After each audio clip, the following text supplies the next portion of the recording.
Wells only and his guests are not responsible for any losses you may accrue for having weak hands. Where the haters at?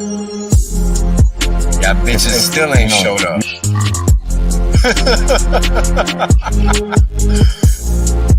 And now, right, we got Hex, flawless uptime. People thought this was a joke. Now they're mad at the chart. This is Wales only. Glad you guys can make it out. I'm making some claims that are pretty outlandish, but I can back them up. Boom. End of story. There is no other crypto out there, so don't get it twisted. If you don't understand where you're parking your money, you're gonna pay the consequences for that, and that's just how the cookie crumbles. Boom. We're obliterating everybody, literally. There is nobody else that comes close to what Hex has done. Boom. Oh, it's about to get funky. Funkier than you could have ever imagined. You know, Richard Hart is a boss. Hex is literally the best thing on the planet. It's simple mathematics.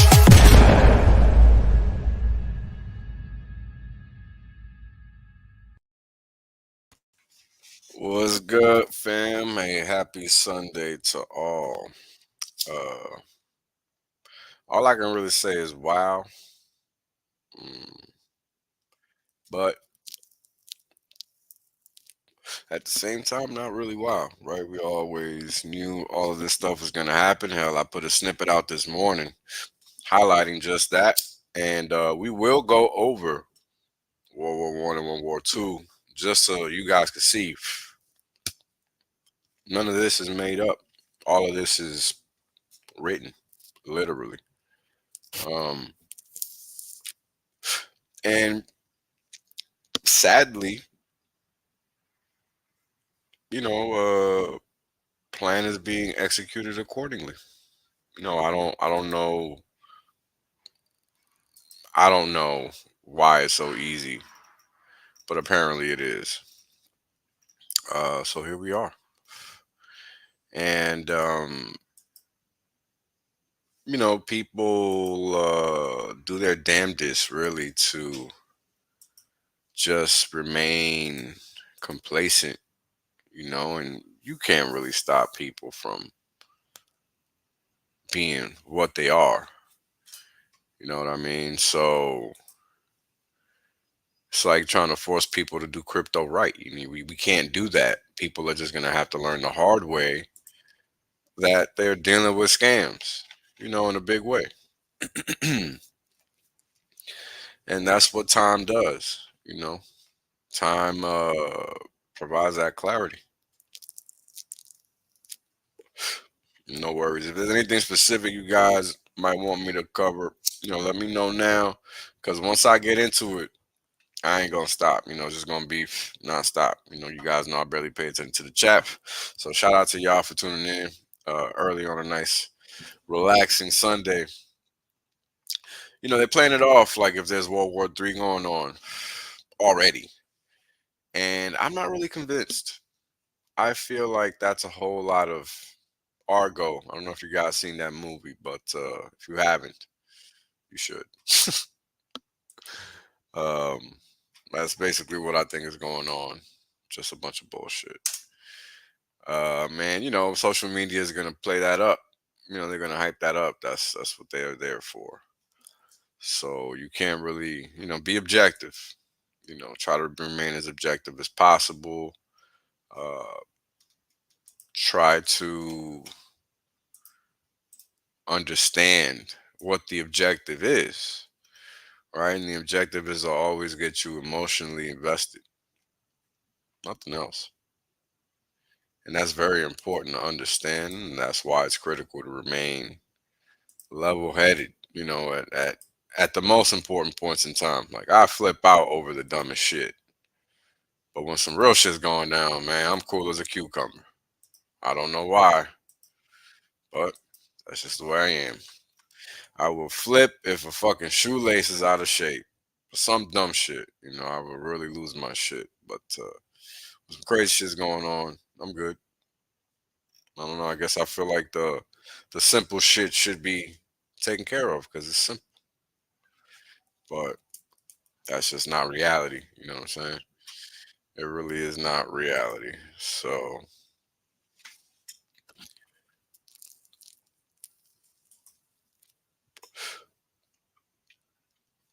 time happens. Time doesn't stop. Question is, do you understand what's happening? You know,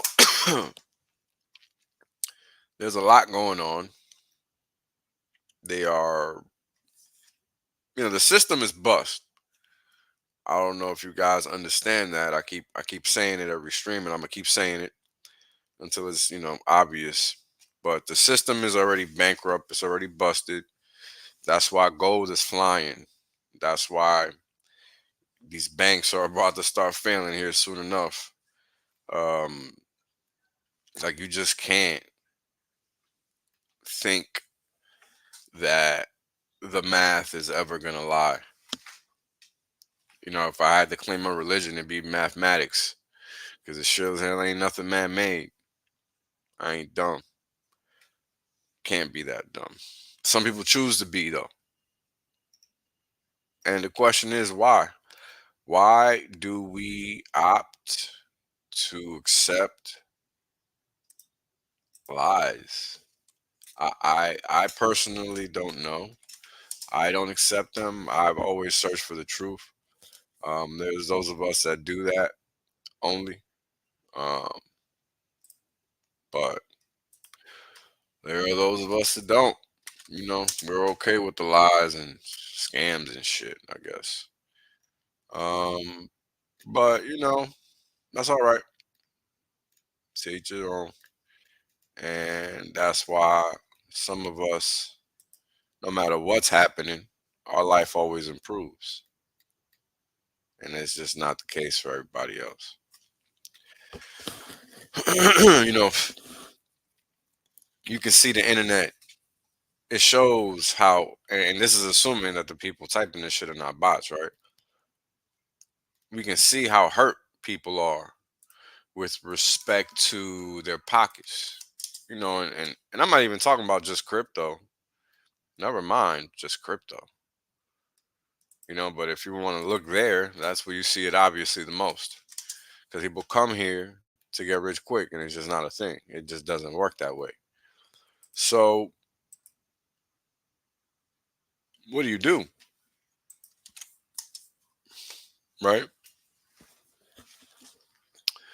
We're living at a point in time where everything is obviously a trap. And what I mean by a trap, I mean,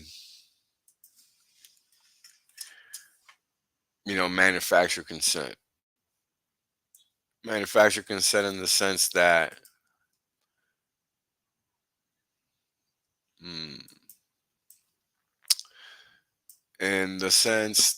you think you have options, you have choices. Like I've said it a million times before. I don't know if you people would even remember, but I'm fully aware that what I specialize in and what I understand and what I educate on is a lie, a scam. I'm fully aware that finance is bullshit, and economics is bullshit, and that it doesn't actually do anything to add value. And like, if it did, the world would be a different place because everything is fucking financialized. Period. Everything. Your kids, anything your kid likes is fucking financialized. So whatever crap they like that has a huge following, don't throw that bullshit away. Because when them kids become adults, guess what? That bullshit is gonna be a collectible. Look at the Pokemon prices. That's how you know. And I mean, 1 plus 1 is 2, folks. Shit is not rocket science. So if you treat it as such, it's gonna do you as such. And I don't know. I don't know what it's gonna take, but what I do know is that we are close to the edge, and I want to show you guys a little bit how close we are to the edge. Let me share the first video of the day. This is apparently in Atlanta, IRS building in Atlanta. I don't know why they even have a building down there because they don't really have employees like that. Uh, in case you don't know, most of IRS folks are work from home because they just really just customer service. Very few people physically embody anything within the IRS. I mean, there's a reason they all of a sudden want to hire 80,000 people, but they're literally not doing that. And that's never going to happen. So, whatever. Point is, everybody doesn't really know anything about these folks. They believed a lie. They don't actually know shit. So let's watch this video. This is the line. Of course, it's going to be. And apparently, these people are there to get their money. I don't know what the fuck that website says that this is where people are ending up in mass. But as you guys might or might not know, this is a federal building, meaning it's huge. So let's watch. Some foolishness. This is the line for everybody that need to verify their taxes. And then it goes, it's around the corner. If you can see over there, it's around the corner. They trying to tell people to go home. They finna have some problems. These people been standing in line. They cussing. They fussing. They got that poor security over there trying to handle this crowd. I don't know. This don't look like it's gonna turn out good. It don't look good at all. It don't look good at all. These people, they just finna try to tell these people that been standing here. I'm finna walk around the corner so I can show y'all. They finna try to tell these people that been standing here since 5 and 6 o'clock in the morning. They finna try to tell these people that they gotta go home. So it's finna be some shit. They got their chair. It's coming all the way. I'm going all the way around the corner to show you. More people in line. Oh, they finna be cussing. They finna, oh, he throwing up his hood. Okay. Go all the way around the corner. They finna piss y'all off in the front. Because they trying to tell people. And it's down. It's all the way. You can't even see the end. You can't even see the end. And it's down.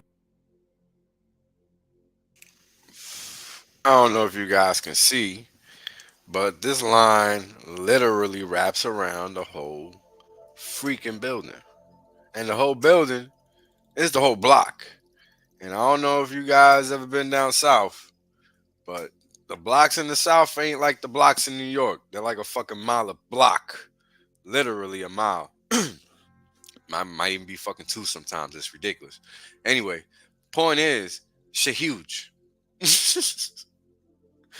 How you doing, Patricia? Shit is huge. And these people are standing around it. And they don't know that they're doing that for no reason. So imagine, some of these people were there from the crack of dawn, thinking they're going to accomplish something standing at this building. It is bananas. But this is what's going on. And slowly but surely, people are going to start asking questions like, why in the hell am I there doing whatever when I shouldn't be? I don't know. It's weird. All right, so let's talk about this letter, Albert Pike letter. Now, this letter is from 1871. It's a very famous letter. You guys can Google it. Albert Pike letter 1871. Just literally type in those 4 words. Well, 3 words and a number. And you will come up with something telling you about this damn letter. So I'm just going to read what this picture shows, and let's hear how it goes. The following, well, let me go start with the title: Albert Pike letter to Mazzini. The Illuminati plan for three world wars, August 15th, 1871. And if you're not aware, there is an act of 1871. Look that up, United States. You might find some interesting information in there that you would have not thought about if you just hadn't heard me tell you it before. The following letter, the following is a letter that speculation claimed that Albert Pike wrote to Giuseppe Mazzini in 1871 regarding a conspiracy involving three world wars that were planned in an attempt to take over the world. The Pike letter to Giuseppe Mazzini was on display in the British Museum Library in London until 1977. This letter has been claimed by many internet sites to reside in the British Library in London, which denies the letter exists. Now, I don't know if you guys, if you've never been to London, you should know if you ever go to the Natural Museum of History, you'd be better off not, because it's just a waste of your time. All right. Now, Giuseppe Mazzini was an Italian revolutionary leader of the mid 1800s, as well as the director of the Illuminati. Albert Pike. Now, everybody knows who Albert Pike is in America. If you don't know, this dude is known as the founder of the KKK, as well as a historical Masonic figure, and was a 33rd degree Freemason occultist grandmaster and creator of the Southern jurisdiction of the Masonic Scottish Rite Order, aka Triple Case. Following are apparently extracts from the letter showing the three world wars have been planned for many generations. And yes, this is just a link I found on Twitter. This is not new. This is not news. This is like the Diddy shit. You late if you're just now figuring this out. The First World War must be brought about in order to permit the Illuminati to overthrow the power of the czars in Russia and making that country a fortress of aesthetic communism. The divergences caused by the agentur agents of the Illuminati between the British and Germanic empires will be used to foment this war. At the end of the war, communism will be built and used in order to destroy the other governments and in order to weaken the religions.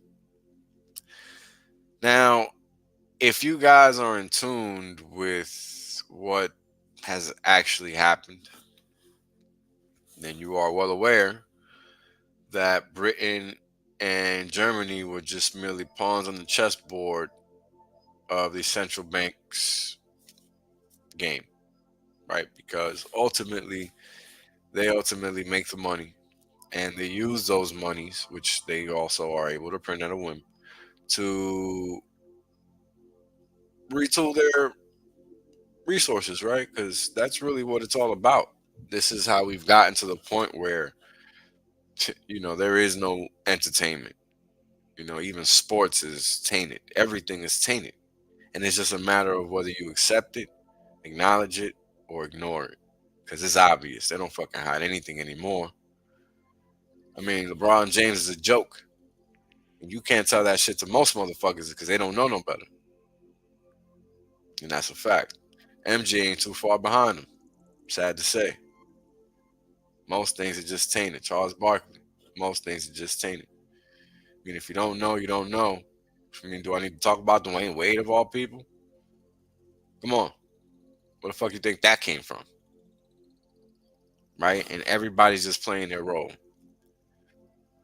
I mean, when let's talk about Mohawks. Let's talk about Mohawks. And this is gonna be random, right? But people just don't know. But listen how deep it goes. All right. Mohawks before the year 2004 or 3, they were only a thing you saw on two classes of people. Indians, Native Americans, and or punk rockers. That's really it. Anybody else, that was a no-no. All of a sudden, you see this motherfucker Diddy with that shit on. Super Bowl. I don't know if y'all gonna even remember this shit. This was early 2004, and I remember because I was in the desert. And by that time, I must have been in Biop or something. I mean, the Baghdad airport or some shit. Because there was a TV wherever I was, and this is how I saw this shit. And I was just like, damn, this nigga just ain't hiding no more. But little did I know, people were just blind as fuck still. Because people really didn't know he was the gay rapper everybody been talking about since early 90s. Everybody knew. Everybody's known. So Diddy shit is not news. Anyway, so the Mohawk shit. You got everybody wearing that shit now like it's a fucking thing. But little do they know, that shit was gay upon a time. Considered gay. Very, very gay. Because what you looking like? Walking around with looking like a Q-tip that's been fucking mushed by a finger. Because that's what it looks like. It don't look the same. Right? And that wasn't the perception at the time. And for a lot of us, it still is the perception. Because we ain't rocking that shit. Never mind the fact I ain't got fucking hair. That's beside the point. Even if I did. You hear what I'm saying? Moving on. Point is, all of this stuff is tied together. And it doesn't even seem like it. But that's why you have no entertainment. Everything you thought was something that could take you elsewhere has been taken away from you. I mean, we're talking about people have no clue about how insignificant the things that go on are. We're talking about two countries that were literally pawned and treated as such. And that was just the first instance. Let's continue. The Second World War must be fomented by taking advantage of the differences between the fascists and the political Zionists. This war must be brought about so that Nazism is destroyed and the political Zionism must be strong enough, and that the political Zionism must be strong enough to institute a sovereign state of Israel in Palestine. This is from 1871. During the Second World War, international communism must be strong enough in order to balance Christendom, which would be then restrained and held in check until the time when we would need it for the final social cataclysm. Now, Second World War didn't quite pan out that way because they had to fabricate a lot of shit. And that's the thing that people don't quite get. World War One is actually similar in that sense, in which a lot of things had to be fabricated. The idea is that you buy the story, not that you confirm or corroborate it. Because we all know you motherfuckers are too busy to do that. Doing nothing worthwhile while your life gets tweeted and twattered in all types of places. Because at the end of the day, the life we live is literally a function of what we allow these motherfuckers to do, because they dictate what is and what isn't. We don't, because we don't care. I mean, as soon as these motherfuckers say take a shit outside, motherfuckers is thinking about how to go take a shit outside. It's the craziest thing. I don't get it, but it's a fucking fact. It's what everybody does. I mean, what's the latest thing? I'm just trying to think. Because the other day I was just like, yo, people are fucking retarded. And I can't be brought to even think of the thing because I just can't. I can't do it. Like Like the Rona shit. You know what I'm saying? It's like, yo, y'all motherfuckers is really stressing some shit you don't even need to do. And it became such a prevalent thing because all they did was fucking put it on the news for motherfuckers to believe that shit was something. And that's all it took. It automatically became real because motherfuckers are stupid. Simple as that. So, the First World War, while it happened in some respects, it didn't happen in others. Same thing for the second. And guess what? Same exact thing is going on right now, where people think there's an actual Third World War going on. But a Third World War was not meant to be, as far as we knew, between the political Zionists and the leaders of the Islamic world. Because guess what? What you didn't catch when I read the Second World War part is that the political Zionists was the US, UK, the quote unquote allies, Britain, excuse me, Britain, that is the UK, France, Netherlands, all those powers, quote unquote, from that time that were considered the allies versus the quote unquote fascists, the evil axis, in quotes, right? Italy, Germany, and whoever else is part of that crew. So you guys got to understand when you're being played. And this is obvious right here that you're being played because guess who the political Zionists are again? I mean, you thought you were the good guy and you've been the bad guy the whole fucking time. The whole time. You are the bad guy.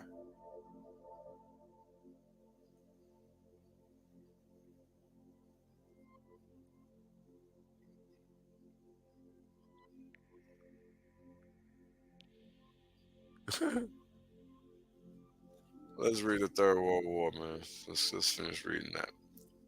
The war must be conducted in such a way that Islam, the Muslim Arabic world, and political Zionism, the state of Israel, mutually destroy each other. Now, up until what's happening now happened, nobody thought that is what World War III was going to be. But that's what they want you to think it is. And political Zionists encompasses all of those parties, the Five Eyes. And the Five Eyes is really just the tip of the spear, right? Everybody else that backs them is included. And if you don't know, U.S., U.K., France, Australia, and I think Japan. I can't remember the fifth one, but you guys get the point. All them Western countries. Oh, Canada, not Japan, Canada. Everybody forgets about Canada. But Canada's worse than Australia somehow. During Rona, they were like neck and neck, competing and shit the whole time to see who'd be the worst. And now they just dusted Australia. Canada's way worse than Australia, at least from what it seems like from afar. Then they'd have you thinking New York was like that, but it ain't. Cause I do what I want. Cause don't nobody tell me shit. Maybe where those outsiders live is like that, because they don't know. They're not give a fuck. They outsiders. They're not really New Yorkers. That's why places like Manhattan and Brooklyn get flipped like that, because they got a bunch of fucking tourists living there. They don't got no real motherfuckers living there. That's like when motherfuckers be talking about crypto. People that don't know crypto gotta ask questions because they don't fucking know. All they gotta do is read the Bitcoin abstract, and that's it. But because they don't know that, they listening to a bunch of morons that don't know shit. Because prices move based off people's emotion. They presume some other shit. Do the homework. Understand the big picture. And you don't gotta ask dumb questions. That's a fact. All right, let's see what's up with this super chat. Non-stop Hex postcard design contest. Thank you for the super chat, brother. First place wins 800. Just 7 days left to submit your design that could onboard the wealthiest people in the world into Hex and Postchain. Now, I like the idea of postcards because they get directly in the person's hands. Because nobody's shilling shit. Nobody is doing what they were told to do or what they were preaching that they were doing. Nobody's doing it. So let the motherfuckers that are focused on doing that do it. Pretty basic shit. Pretty good idea. I've had the postcard folks on stream before. We've talked about this before. This is very basic stuff. We're still so early that you got motherfuckers talking about shit coins. And I hate to ban you, but if you keep putting shit coins in my fucking chat, bro, I'm gonna fucking ban you. It's really simple. I usually don't pay attention, but since I'm fucking seeing this trash in my feed, I'm just gonna have to ban you. I don't really care. But do yourself a favor and don't do that. Because it's real basic. We keep it focused on real crypto here and that alone. Now, if you want to go out there and play around, you do what you want. Your problem. Don't expect me to give a fuck, though. So, yeah, postcards, man. Because we're so early that people really don't even know the basics. They still worry about what the fuck is on a CoinGecko list and shit. Like, people are really still talking about CoinGecko and shit like that. It's fucking hilarious. When I talk to motherfuckers about crypto in my sphere, my world, you know what I tell them? I tell them, hey, you ain't on that bullshit if you want to. You fuck around, find your ass in a lawsuit. Because you can't rely on their data. And people that know. And people that know will sue your motherfucking ass and prove it and fucking take all your money in court. Because guess what? In commercial court is what you can prove. For real. And the story you make and how it shows.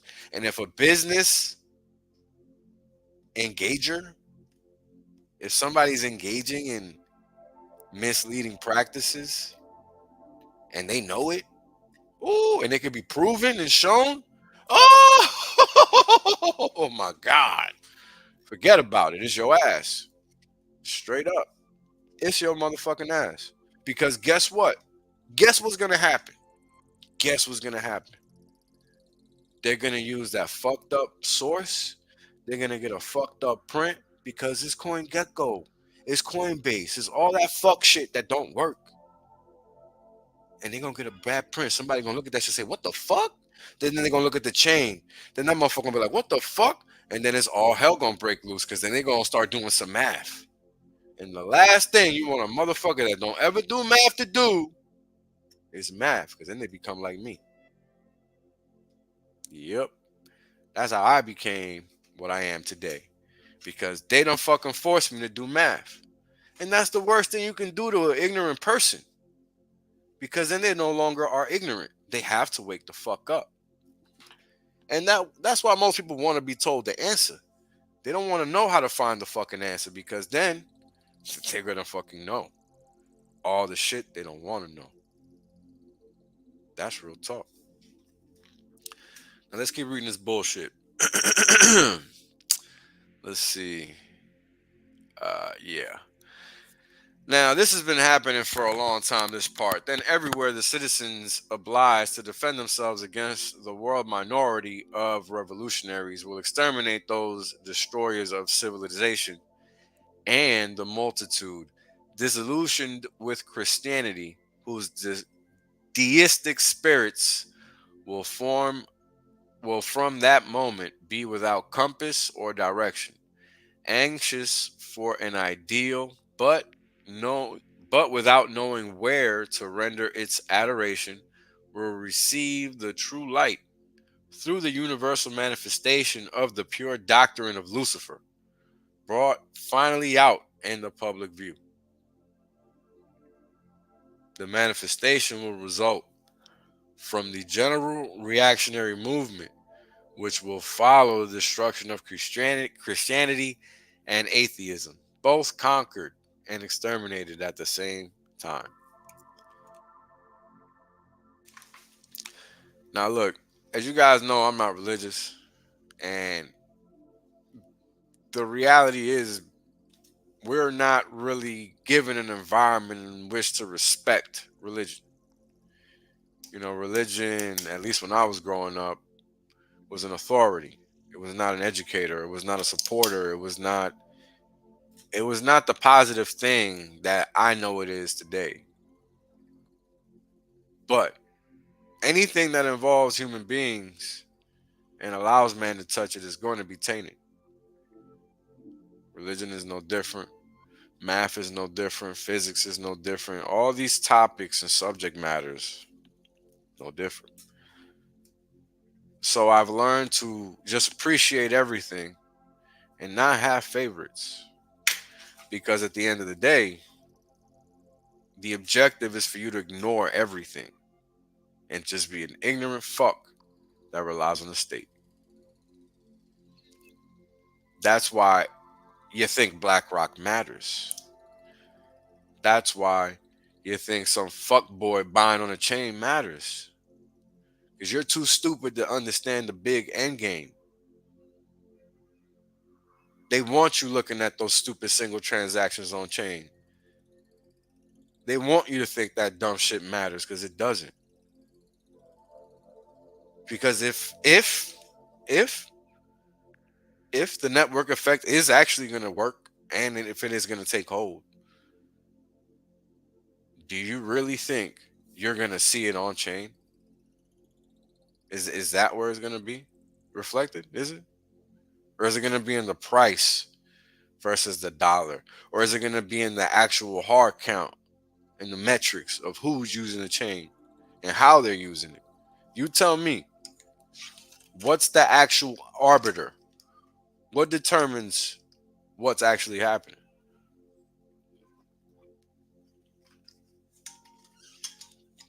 Because if you go by the crowd, they'd say the dollar, right? That's what they would say. They would say the price in dollars. But that'd be wrong because the price in dollars does not reflect the crowd. It only reflects a few. And that few might have a lot, they might have a little, they might move the price a lot, they might not move it at all. You don't really know. That's the catch. Because everybody's used to just being told. And that's the setup. That's why so many people they no matter what they do, they can't make money to save their lives so that they don't have to work for money as a slave. There's a difference between choosing to work and having to work. Put yourself in a position where you get to choose what you want to do.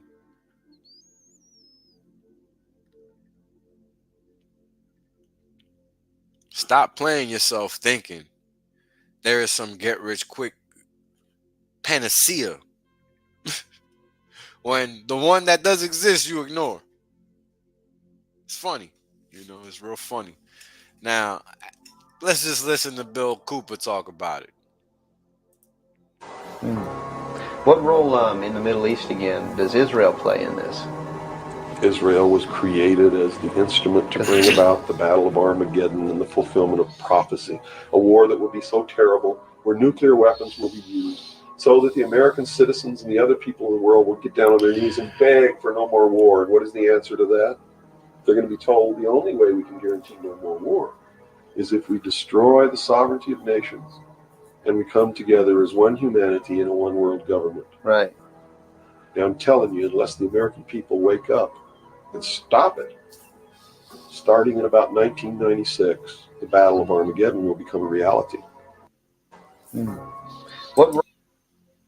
Now, I've told you guys this before, and I don't know if it's just people are fucking, I don't know, but, learn to listen to your elders. Because regardless of age, a lot of people that are in crypto don't really know anything. And I'm speaking relatively, right? Relatively. There's very few people that are educated in the facts. And the facts are what is not taught in a textbook. Right? And that's what's crucially important to understand. Because thinking that you are in a position to have an ego about anything is exactly why I speak the way I do on these streams. It's the same reason Richard does it. He doesn't want people that aren't here to achieve something. And I don't want those people here either. They're not worth a damn. And I've always said it. People's character says everything about them. And we're entering a world where that's what matters most. People that can't pick a winner don't belong to win. They don't deserve to win. They don't belong with a winning team. They think that they can play God too. And people don't get it. But they will. That's why Wells don't talk about shitcoins. Because he understands what's going on.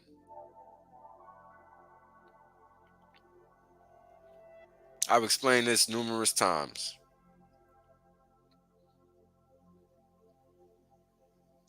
By the time I figured out Bitcoin, it was probably like $500. And actually, I'll tell y'all this story. I don't think I've shared this story before. And before I figured it out, I had literally argued with this guy I used to be very cool with. And he had a blog and everything. Like, this dude was huge. And I was a nobody, but he knew I knew my shit. But I wasn't a social media person. So, this was back in the day. This was 2015, 14. I can't remember the motherfucking social media shit. Something Lightyear. Some shit. I don't know. Shit was cool though. It was cool. It wasn't corny. It wasn't like Buzz Lightyear, no shit like that. It was like Coin Lightyear, some shit like that. I don't know, some shit like that. Anyway, I'm sure I can find a motherfucker on Twitter still. Point is, the dude told me about Bitcoin, and I was not hearing it like most Wall Street people at the time. Well, fuck, exactly like Wall Street people then and now, right? And that's why I tell y'all that y'all don't. You think that because somebody talks to Richard that means something. And I'm tired of telling y'all, stop applauding clowns. All you do is look like a fucking buffoon just because you don't. All you do is show your ignorance, basically. And, all I try to do is educate. To me, it's neither here nor there because I understand this is a solo sport. I know what I'm supposed to be doing to achieve the goal that I want to achieve. Right? Everybody always wants me talking about some fucking shitcoin. Little do they realize that if they've been around, and I know they've been around, and they're asking that type of question, that means that they don't know shit, boy. Because there's nothing to ask. Literally nothing to ask. Did the code change? If the code's changing, you probably might not want to fuck with that shit.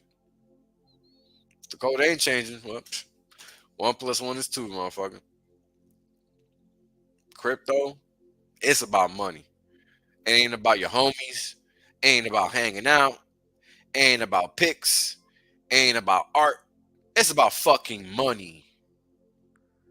Period. If you can fucking slide art into that conversation, well, fucking salute. But until then, shut the fuck up. And my point is, it hasn't been done. FY motherfucking I. So no, NFTs ain't the fucking solution for art, you dumbass. Because guess what? An NFT don't live on a blockchain. So until you can make that little thing one-on-one, sorry. Nobody gives a fuck. It's cool, but nobody cares. That's why NFTs are cool as receipts. coupons, stamps, tickets, shit like that. Keep it where it belongs. Don't play yourself. Trying to make it what it's not. Now, I've talked about that shit before, man. Like, wake up, man. You know, you got to understand value if you're going to actually get rich in this game. Because here's the thing. What can happen and what will happen the most is that you will catch a quick winner, but you won't understand that that's a quick winner, and your ass is going to hold it thinking it's never going to go down again. And that is when you don't make it and you lose it all right then and there, because you get that egotistical feeling that you think you know what the fuck you're doing, when in fact you don't got a clue. That's the reason I'm not a Bitcoin millionaire. That's the lesson I'm trying to teach people. And you motherfuckers think y'all got it figured out when you don't. I did the same fucking thing with ETH too, because I just knew that I was looking for the next Bitcoin type shit, not understanding the game had changed. I was already late. It was already too late for me.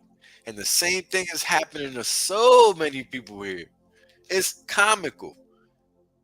And you think I'm supposed to give a fuck when I'm out here been told you what the fuck is going on? Nah, I don't need to care. I already told you. I'm going to continue to relay the facts as they are. And that's why we go over these videos. We go over the truth. We go over the capital markets, not the fake capital markets, which is crypto, the fake crypto, because the real crypto is disregarded, is dismissed, it's not even discussed. I mean, we talking about supposedly Pulse-Chain has 100 plus streamers, Hex has 100 plus streamers, but none of them motherfuckers is talking about Hex or Pulse-Chain or PulseX or Inc. None of them. But yet y'all still watch them motherfuckers and support them as if they're really part of the community. And then you expect me to talk about it? You out your fucking mind. Never. Never will I ever. You gotta set a boundary first. I'm setting it. If you can't set it, why do you expect me to be like you? I'm not like you. That's why you watching me. It's up to you to elevate your game if you want to elevate your life. But if you're allowing some clown that consistently lies to you to determine what's value to you, how do you determine what's value for you? I mean, think about it.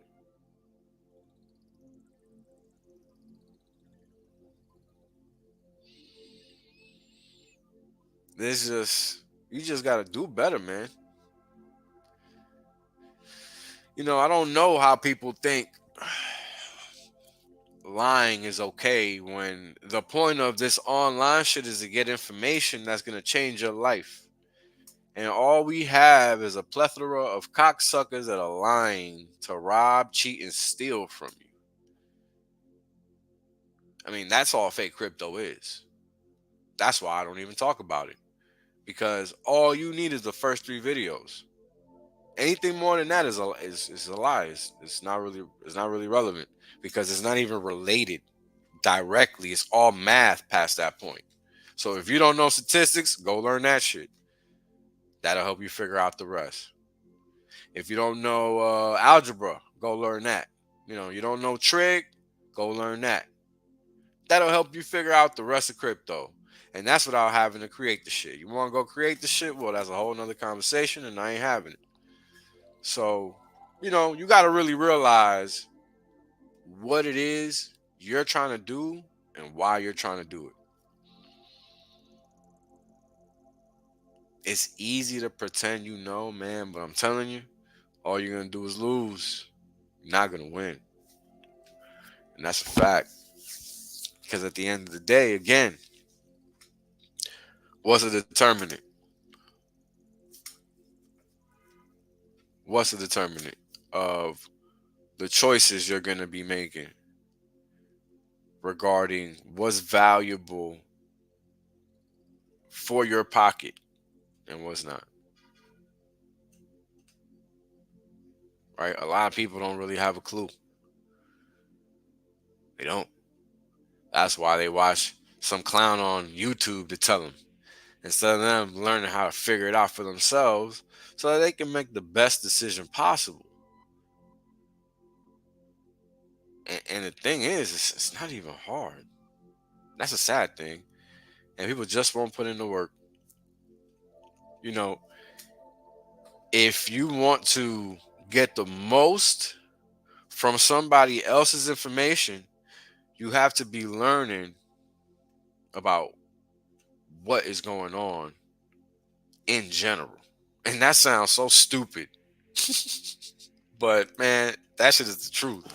Because at the end of the day, what I realize is that, is it raining? Sure the fuck is. Damn. What I realized is that, you how can I put it? You can specialize in a million, you can specialize in the hardest thing ever.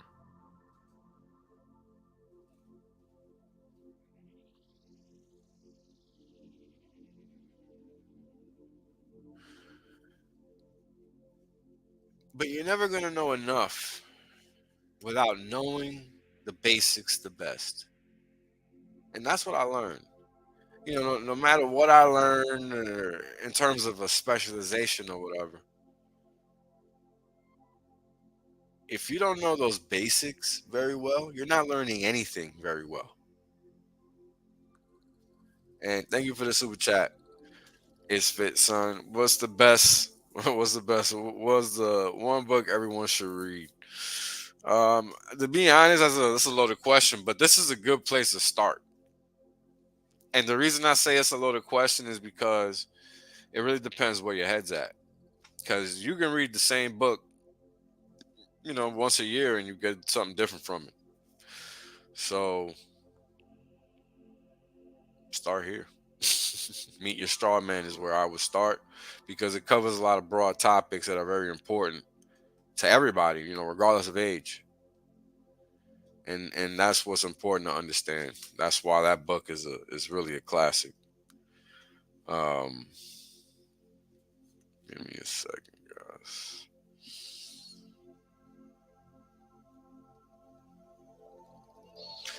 So that's critical.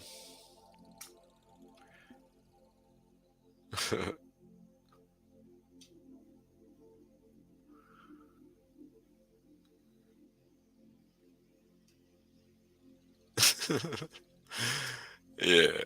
Um, you gotta really, if there's one thing that's hard about living, is understanding that your purpose is to consume information.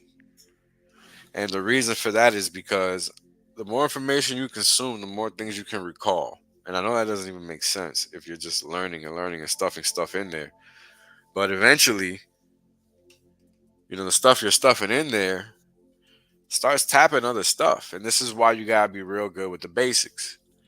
Because a lot of the other stuff isn't true, right? Because you're getting that stuff from some arbitrary centralized point. So because it's coming from some arbitrary centralized point, you can bet your bottom dollar that it's not going to really be worth as much as you think. Unfortunately. So Meet Your Straw Man is a great place to start. It touches on a lot of broad topics, basic rights, basic structure of how we live in our society and the way our society is structured as far as legally, and what you can do about it, right? And that concerns all of us, regardless of age, because once we become teenagers, we're liable to be susceptible to the system, whether we want to be or not. So, yeah. And in case you don't know what crypto is, that is it. And I'll just read it. A purely peer-to-peer version of electronic cash would allow online payments to be sent directly from one party to another without going through a financial institution. And you know what's funny? Um, yes and no, because there has to be some type of database that can track balances and transactions. Because otherwise, what's the point of money? Right? Why don't we just do things for ain't no reason and just give them away? Because the people that make whatever would probably make whatever if they could anyway. I know if I could, I would be doing this regardless because I chose to do what I'm doing for fucking free. Nobody was paying me to become whales, basically. So I'm still doing this for free. You know, after I'm done streaming, I'm not moving from where I'm at right now. I'm just gonna continue doing some other shit, and that's the point. So, you know, at the end of the day, money is a medium of exchange. It's just a tool. Now, the problem is, you know, let's think about this from that perspective. Let's make believe hammers were the point of contention here. Imagine if you needed to sign a piece of paper every time you needed to swing a hammer. Every single time. Not every nail, but every single time.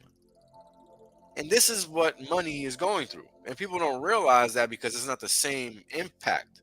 Because it's not physical, it's more emotional than anything else. People don't treat money the same way as if they would treat that scenario if it was a hammer where they had to fucking sign a piece of paper every damn time they had to swing it.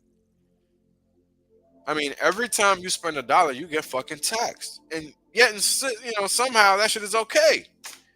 I don't see how that shit is okay, but motherfuckers would be up in arms about signing a fucking document.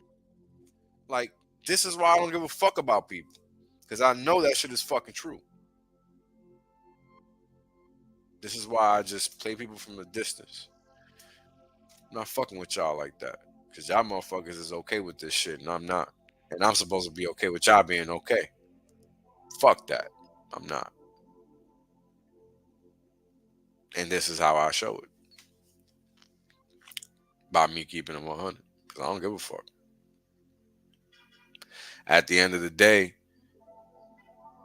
we all have to make the choices that are going to help us win. And if you don't see what's going on, you're going to lose anyway. Don't matter what I say or do.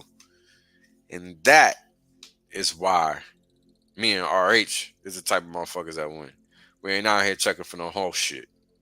Worry about who doing what, who pussy hurt, and shit like that. All that whole shit, your bitch ass ain't winning. You can't win. You literally are looking at the wrong thing. On purpose, on top of that. I don't know who does that, but that's the thing. That's the thing. That shit is a thing, yo. People go out of their way to not do what's best for themselves. And then you have others that go out of their way to do their best to make sure that others do their best not to help themselves. I mean, this is what fake crypto is all about.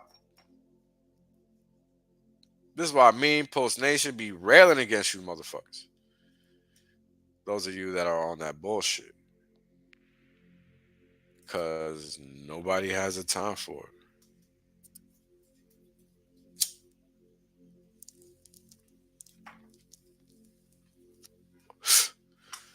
Oh, man. So, yeah, let's check out this video.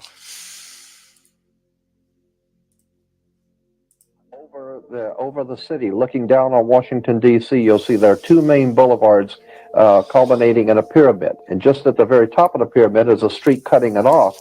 And then within the triangle at the top, where the eye on the dollar bill is the Capitol. And the Capitol building sits there. It's a pyramid. Then it has the Cleopatra's Needle, which is a Washington monument. And the river, the long riverway, and the long waterway is called the River Styx, which is where Pharaoh went into heaven on the River Styx. It is all laid out in Masonic symbolism, and the five-pointed star, which is a pentagram, has always been used. Satan worship, satanic worship, the five-pointed pentagram, and if you take the arms off of a pentagram, you have a pentagon. And the United States Pentagon is sitting exactly due north, aiming due north at the North Star Thuban, which is drawing power, according to the ancient Egyptians, for the god of war. Just take a road map of Washington, D.C.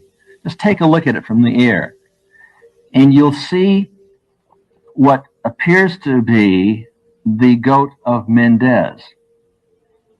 And the goat of Mendez, which is a symbol in Freemasonry. Right. It's a symbol. It's a demonic symbol within the Freemasonic. You see the goat and the horns and the whole thing. The whole city is laid out like that. It's all over. So what we're basically saying here is that there is nothing happening by chance.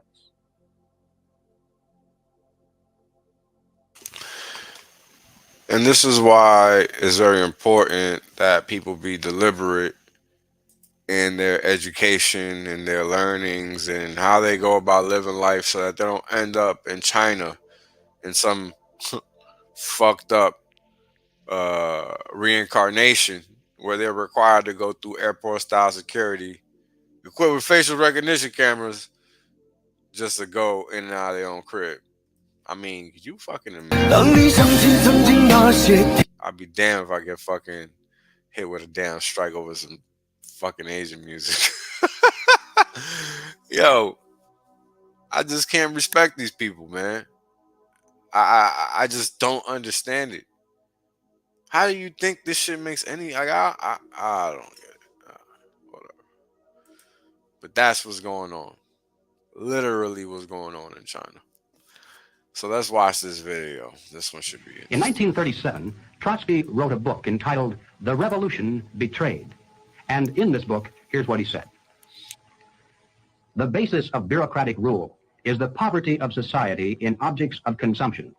When there is enough goods in a store, the purchasers can come whenever they want to. When there is little goods, the purchasers are compelled to stand in line. When the lines are very long, it's necessary to appoint a policeman to keep order. Such is the starting point of the power of the Soviet bureaucracy. It knows who is to get something and who has to wait. And ladies and gentlemen, there's no better description than that of why the communists work to promote socialism. No matter whose definition you use. Under socialism, those who run the government, and the communists are confident that in America they eventually will be the ones who do so, those who run the government will know who is to get something and who has to wait, and that represents control over human beings. What has all this to do with the communist revolution in America? Well, ladies and gentlemen, it has everything to do with it, because the building of socialism is the communist revolution in America. It represents the process whereby our country can be moved gradually toward communism without the people even being aware of it. No matter what grievance we may have, real or imagined, no matter what national problems we may face, the communists seize upon these as excuses to build socialism. They have one and only one solution for all problems: more government, and then more and more until it's total government. And forgive me for saying it one more time, total government is communism. There you have it. The OG, Mr. Griffin, in 1969, laying down the facts. Now check this shit out. Apparently, they're trying to think that they're going to go to Australian style internment quarantine camps in New York. Now, they'll get away with it with some people, predominantly in the projects. A lot of ignorant motherfuckers live there. In the city where a lot of white people live, yeah, wherever the outsiders are, that they're not real New Yorkers, that they come in from outside thinking that they're about to do some shit. You know, like, that motherfuckers, they gonna definitely be the ones that get picked up. But real New Yorkers, they get to go. In 1937, Trotsky wrote a book entitled "The Revolution Betrayed." Sorry about that. What is this? That's that. Yeah, we're good. Check this one out. I thought this was interesting. Somebody just laid it out in English for people. Check this out. With the 165 billion we gave to Ukraine, we could have built 6 border walls to stop illegal immigrants from pouring across our southern border. Could have fixed Flint's water system 215 times over. Easily. I like this one. Could have given every homeless vet $2 million. Holy shit. Could have given $50 million to every family impacted by the Maui wildfires. They got $700. They got $700 each. We got to get our priorities straight, buddy. According to HUD, they think it would take $20 billion to end homelessness in America. $20 billion. And what'd you say? We've sent 100 and how much? We could have ended 165 billion. So we could have ended homelessness 8 times over in America. Yeah, bro. It's outrageous. Our priorities It's outrageous. Check this out. With the 165 billion we gave to Ukraine, we could have built 6 border walls to stop illegal immigrants from pouring across our southern border. Could have fixed Flint's water system 215 times over. Easily. I like this one. Could have given every homeless vet $2 million. Holy shit. Could have given $50 million to every family impacted by the Maui wildfires. They got $700. They got $700 each. We got to get our priorities straight, buddy. According to HUD, they think it would take $20 billion to end homelessness in America. $20 billion. And what'd you say? We've sent 100 and how much? We could have ended 165 billion. So we could have ended homelessness 8 times over in America. Yeah, bro. It's outrageous. Our priorities It's outrageous.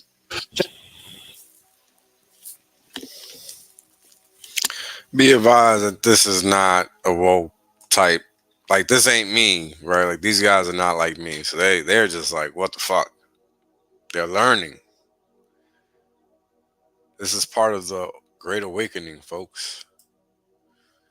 Now, check this out. As you know, in February, I was held in contempt of court for refusing to disclose my confidential sources on a national security story. I think my current situation can help put the importance of the Press Act into context. One of our children recently asked me if I would go to jail, if we would lose our house, and if we would lose our family savings to protect my reporting sources. I wanted to answer that in this United States, where we say we value democracy and the role of a vibrant and free press, that it was impossible, but I could not offer that assurance. The Bipartisan Press Act, which came out of this House committee, would put an end to the sort of legal jeopardy that I have experienced firsthand in the federal courts. And without the legislation, more journalists will run the uncertainty of the contempt gauntlet in the future. This legislation will provide protections for every working journalist in the United States, now and for the next generation. The legislation provides strong protections at the federal level for reporters and their sources. It would block litigants and federal government from prying into a reporter's files, except when there's an imminent threat of violence, including terrorism and in defamation cases. At the state level, similar rules are already in place to protect press freedom. It is my sincere hope that the passage of the Press Act will provide similar protections at the federal level. I hope that I am the last journalist who has to spend 2 years in the federal courts fighting to protect my confidential sources. Now, if you don't know, that's basically unlawful. And this is what's happening in America today. And, you know, people are worried about crypto regulation. You motherfuckers are really dumb, because there ain't no such thing. But y'all keep pretending. They are hiding the truth about the firmament. This is why in all of our newer Bibles it was changed to expanse. And we go to the good old King James, and God made the firmament and divided the waters which were under the firmament from the waters which were above the firmament. And it was so. So the Hebrew word for firmament is rakia. It means extended solid surface. Right? It was considered by the Hebrews as solid and supporting the waters above. This is literally the biblical usage. Known as the vault of the heavens, supporting waters. Right, so he said he made the firmament, divided the waters which were above the firmament from the waters which were below the firmament. That's our oceans. Now, what is the firmament made out of?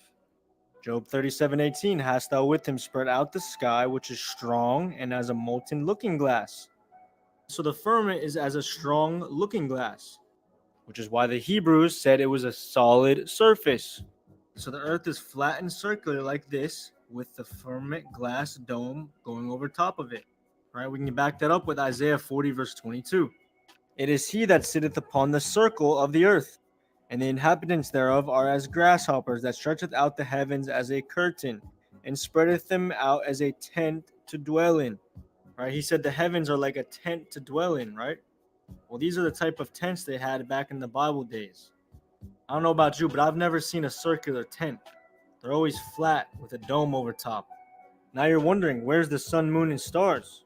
Because guess what? Outer space is fake. He said there's water on the other side of the firmament. Well, let's just go back to Genesis 1. God made two great lights, the greater light to rule the day, and the lesser light to rule the night. He made the stars also.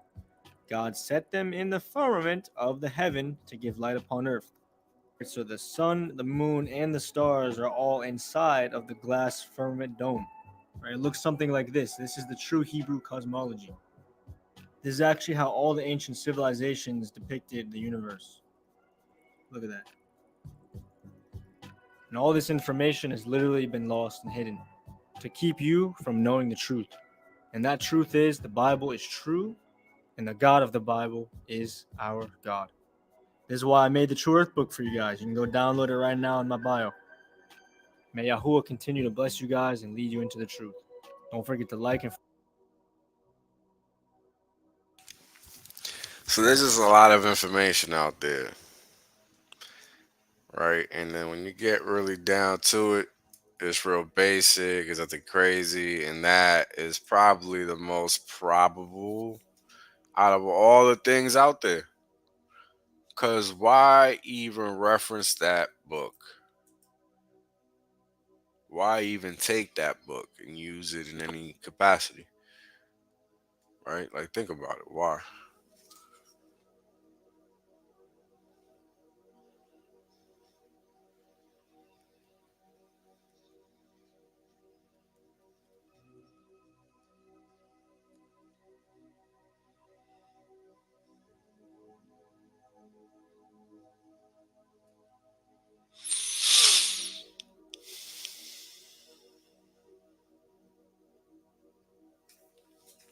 Now, this is in Japan. Apparently, people are like a little done over there. And we're not going to watch the whole 3 minutes. Just get a little taste.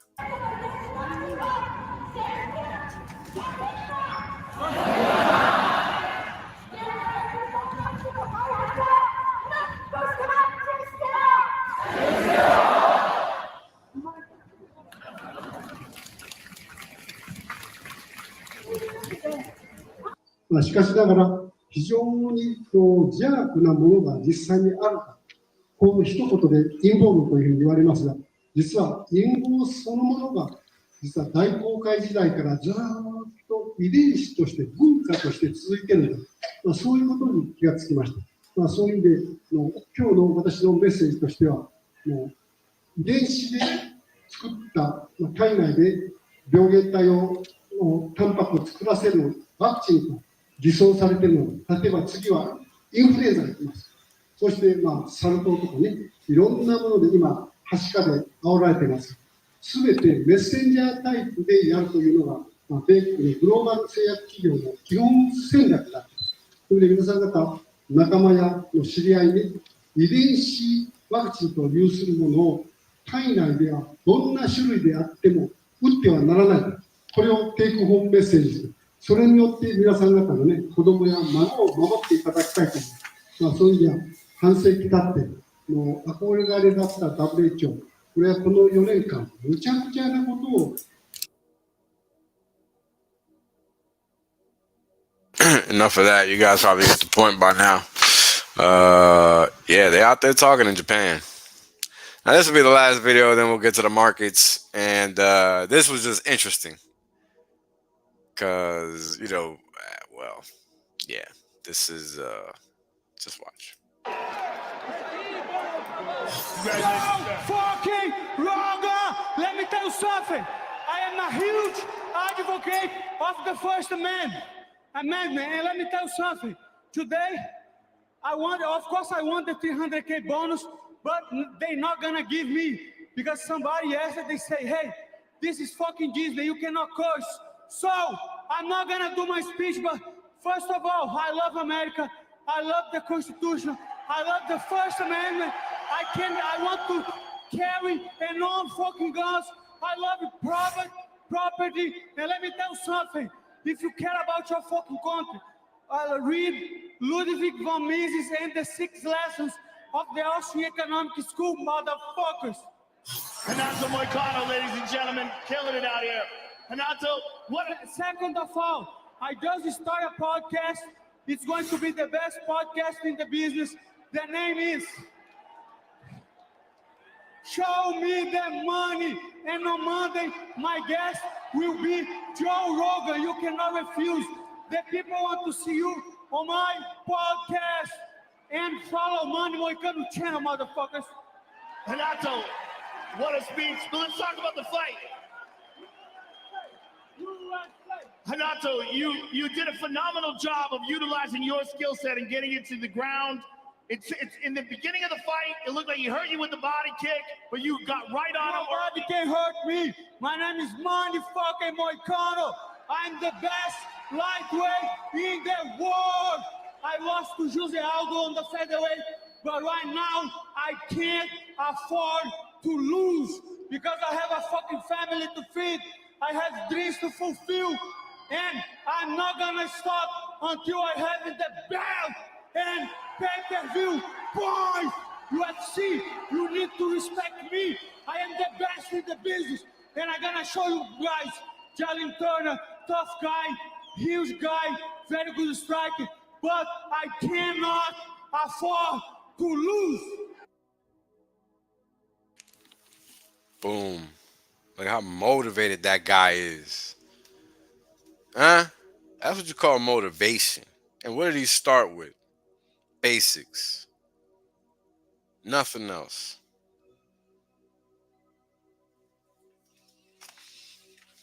And this is why I don't understand people. Like, why are you crying? You know, you're crying about the wrong things. You know, you live in a country where you can pretty much do what you want, and plenty of people do, in your face. And, you know, what do? You just tolerate it. I don't know. I don't tolerate it. I talk about it.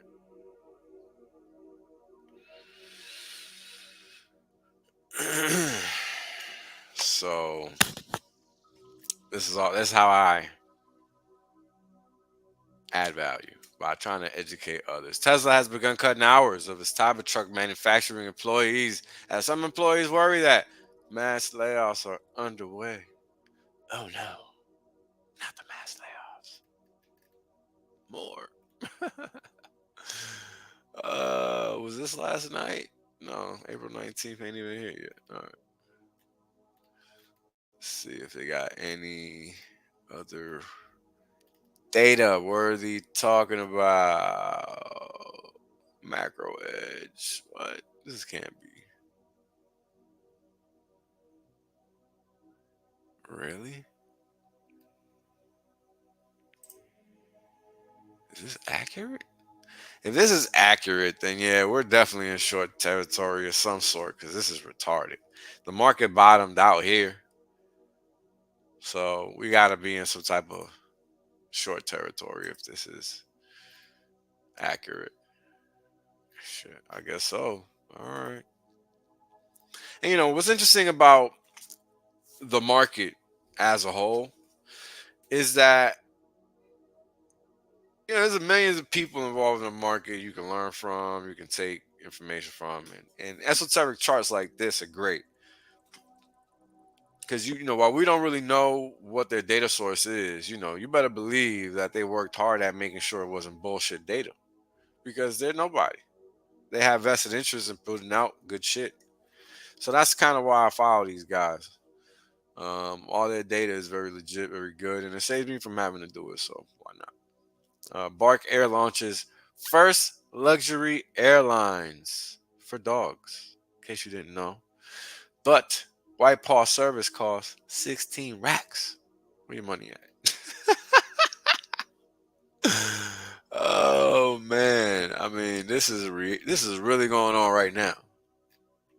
Like, that's really going on.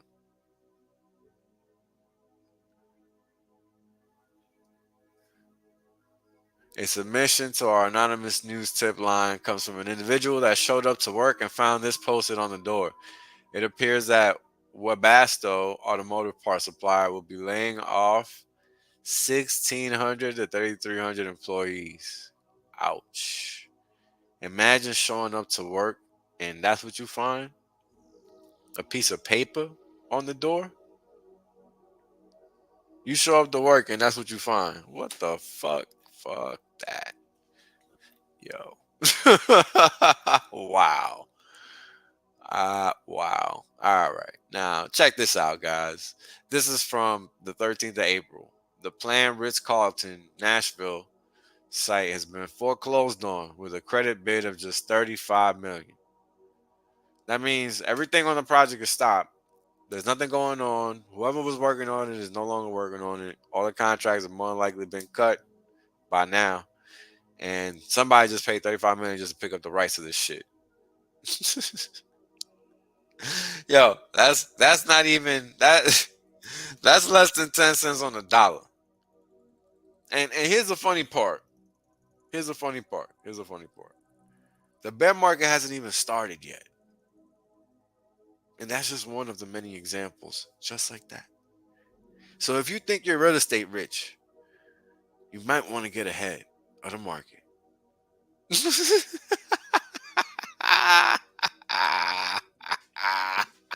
Yeah, I've been talking about this for years. That's why I've never been in a rush to buy real estate.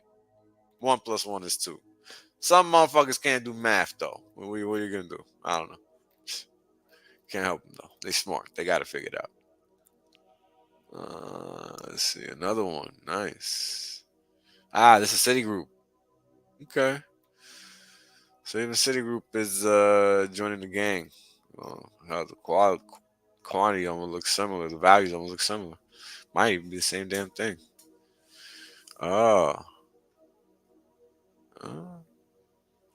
We'll see.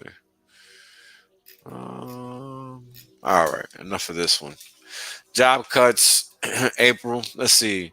March finished at 73,000. February finished at 78. So that's a nice deceleration in the job cuts. So that's positive, right? But the market is still structurally weak from a credit standpoint. And all I mean is by a money flow standpoint. And so far in April, we're only a couple weeks in. Are we a full couple weeks in? Let me see. Yep. We're a full couple weeks into April, and we're already up to 49,500 cuts in terms of jobs. So we'll see what the back half of the month brings. Here's another one. 100 North Charles skyscraper in Baltimore has been listed for just $1.5 million. In 1996, the price was $12 million.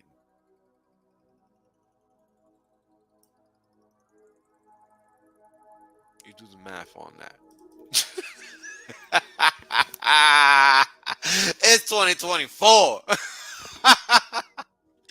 Yo, those are Detroit prices right there. Straight up.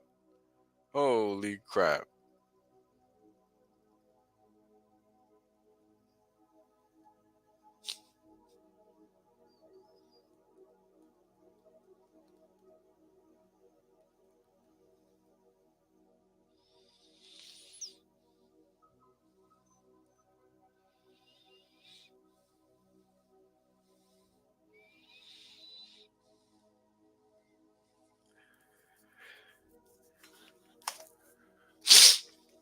So, yeah. Crude making a push, and we'll get into that. Let's see. I want to look at one more. Let's see what Haber has. I don't want to look at them, but I just want to see what they got. Yeah, they don't really post shit. What's this other guy? Kielbasa letter. Kibiasi? What was? I can't remember the damn dude's name. Kielbasi. Let me see if I can find the motherfuckers real quick. Let me see. Hold on, guys. Let me just look real quick. I should be able to find them on my Twitter, like on my regular page or whatever.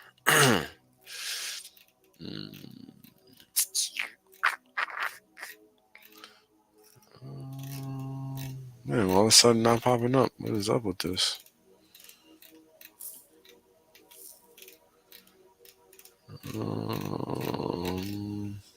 Here we go. Kobe Essie. Weird ass names, yo. Hope it's not your name, homie. Must be. Because who picks that, right? Who picks that, right? Nobody. Exactly. All right. So this is 33 minutes ago. The amount of office space per worker continues to fall. While it sounds like a positive, it's not. No, it's not. And it's not in the sense that hits two fronts. It hits the actual people that are still employed, because then they are imposed to be working in these crazy ass conditions. And then it's definitely not the start of the bear market yet. And we're not even going to read whatever that says, because it doesn't need, what else does matter? All right. So this week, key events for the week. We got retail sales on Monday. Fairchild Powell speaks on Tuesday. Existing home sales data on Thursday. Philly Fed Manufacturing Index on Thursday as well. 10% of the S&P 500 companies reports earnings so far, I guess, this week. And a total of 13 Fed speakers in 1 week. Looks like it's going to be a bottoming week.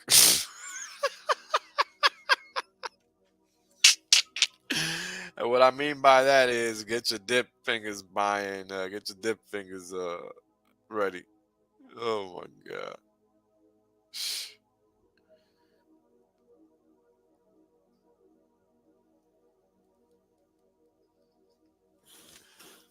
I mean, this is just comical, right?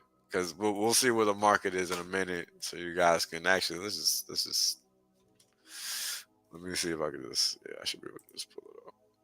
Is this it? Yeah.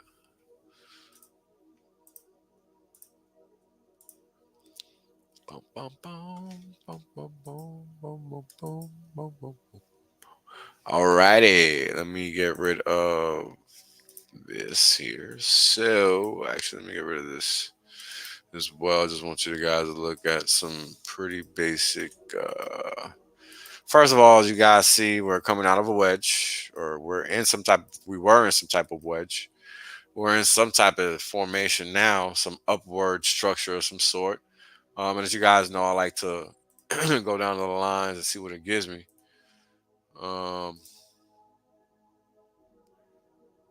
So first happenstance is that those points connect. You don't want to really play with that. You're better off, in my opinion, doing that, what I'm doing right now. And then finding an alternate series of connecting points like this, right? That looks more realistic, because even here, you had volatility, right? You had price varying a lot during this point in time and not really moving a lot. And I mean, if you ask me, I'm actually going to write up something about it. I'm going to write something for my Substack later after this, if I finish this stream, because I just need to get this out of my head. Anyways, I think the market's going to roll over. If it does, it has to break 18,000. 18,000 is a huge level, because you look at the shape of the market, right? You look at the shape of the market is gone up in a wedge, pretty much all of this time since October 2023. And why not roll over, scare people out, right? Quick mini bloodbath. Actually, almost right where I wanted it to.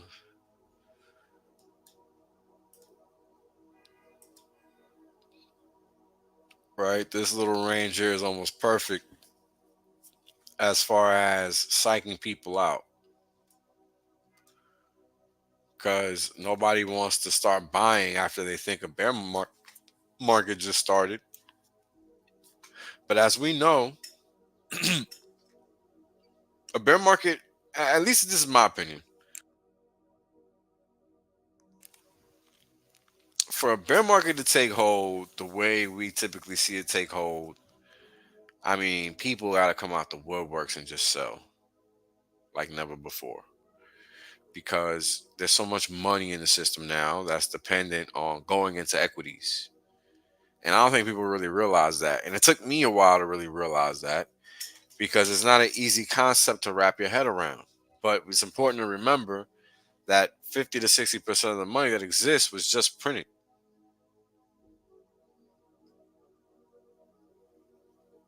You know, it was just printed.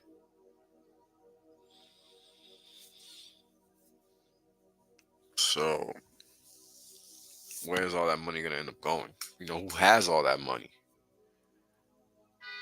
You know, why so many zombie companies? Right? Why are they, you know, around here, since I see you guys talking about motor vehicles and cars in the chat, you know, around here in New York, they started taking down gas stations left and right a couple years ago. I was like, yo, these motherfuckers really are not fucking around. And the interesting thing is that these gas stations was just voluntarily disappearing. It was like families running this shit. And it just made me think, like, yo, what the fuck are they telling these people? Because at that point, you can't ask them shit. They're gone. You don't know. Nothing you can say or do or nothing. Right? I mean, they're just gone. So, I don't know, man. It's just some wild shit. It's very, very, very wild. All right. So, we got this upward price action, right? And I'm going to highlight it real quick. But then we got this downward floating cone here, right? Eventually, the idea is, right, this is how I designed this shit to look. The idea is that over time, the market is either going to fall out. All right, and let me get this upward sloping points here.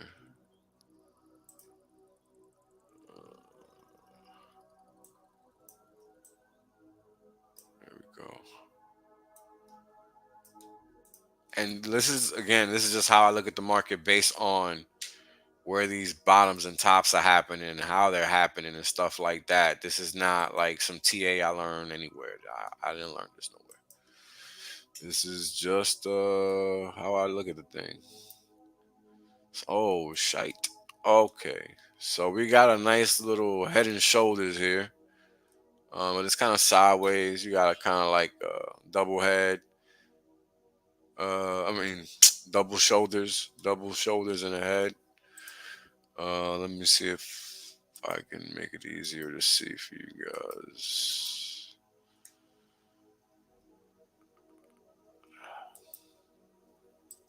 I think I got like letters or something in here. Yeah, all right.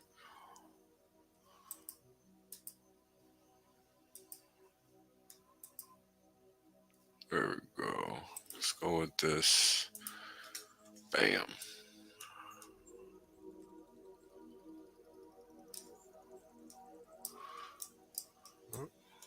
All right.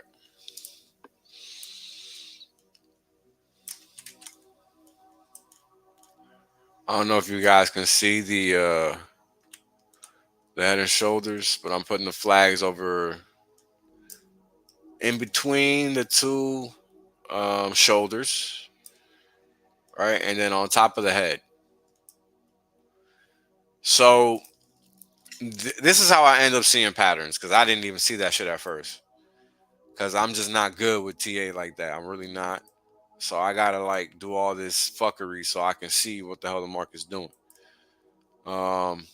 So you got the market being capped all the way up to 18,709. Like that's what this high point is up here. Well, that's not the highest close, but that's the highest point we've reached. Was that 574? 588. So 588 back on March 1st, 2024. Ha! All right, guys, check this out. Because they're funny like that. Let's go to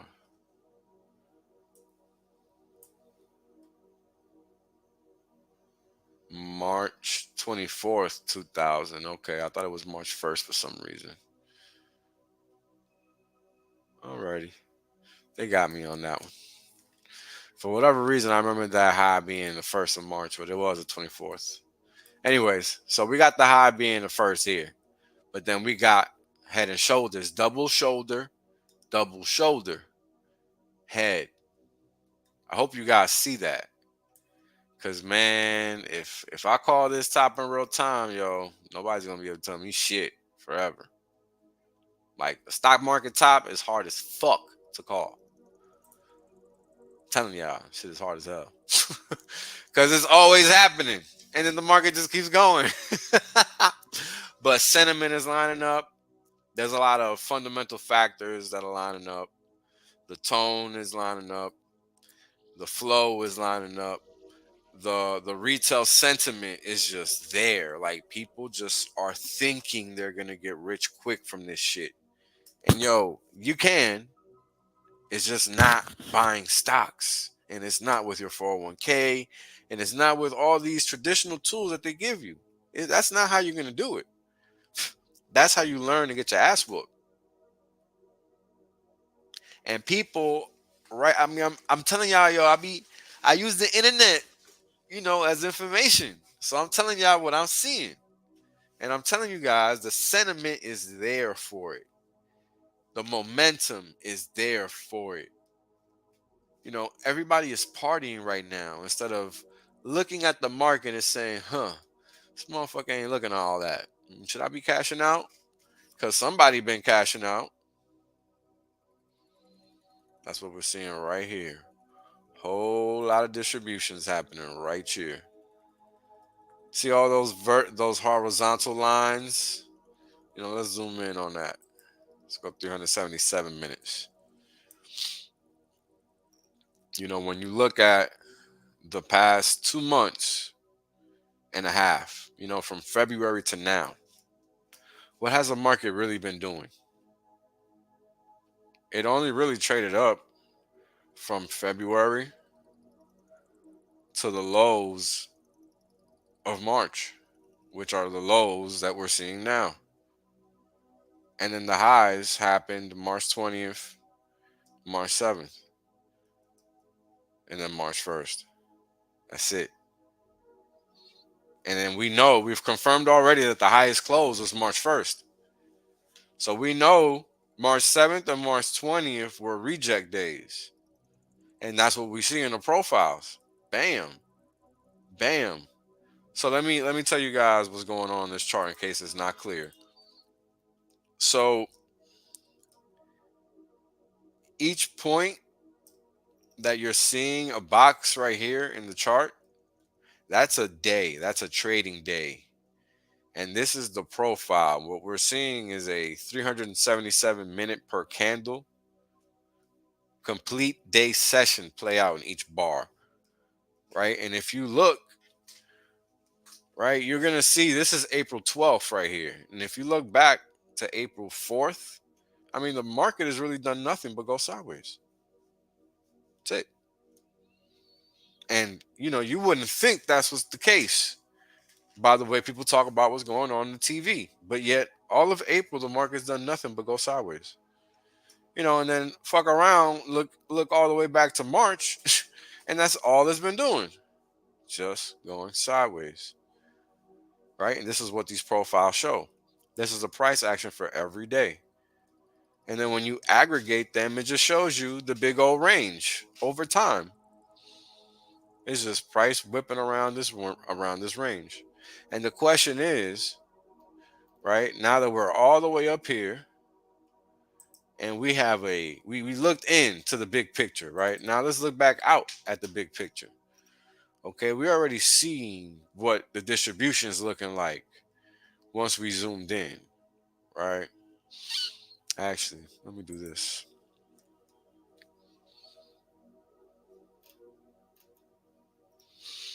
All right, so this is the beginning of the left shoulder right here. What would be considered the left shoulder right here.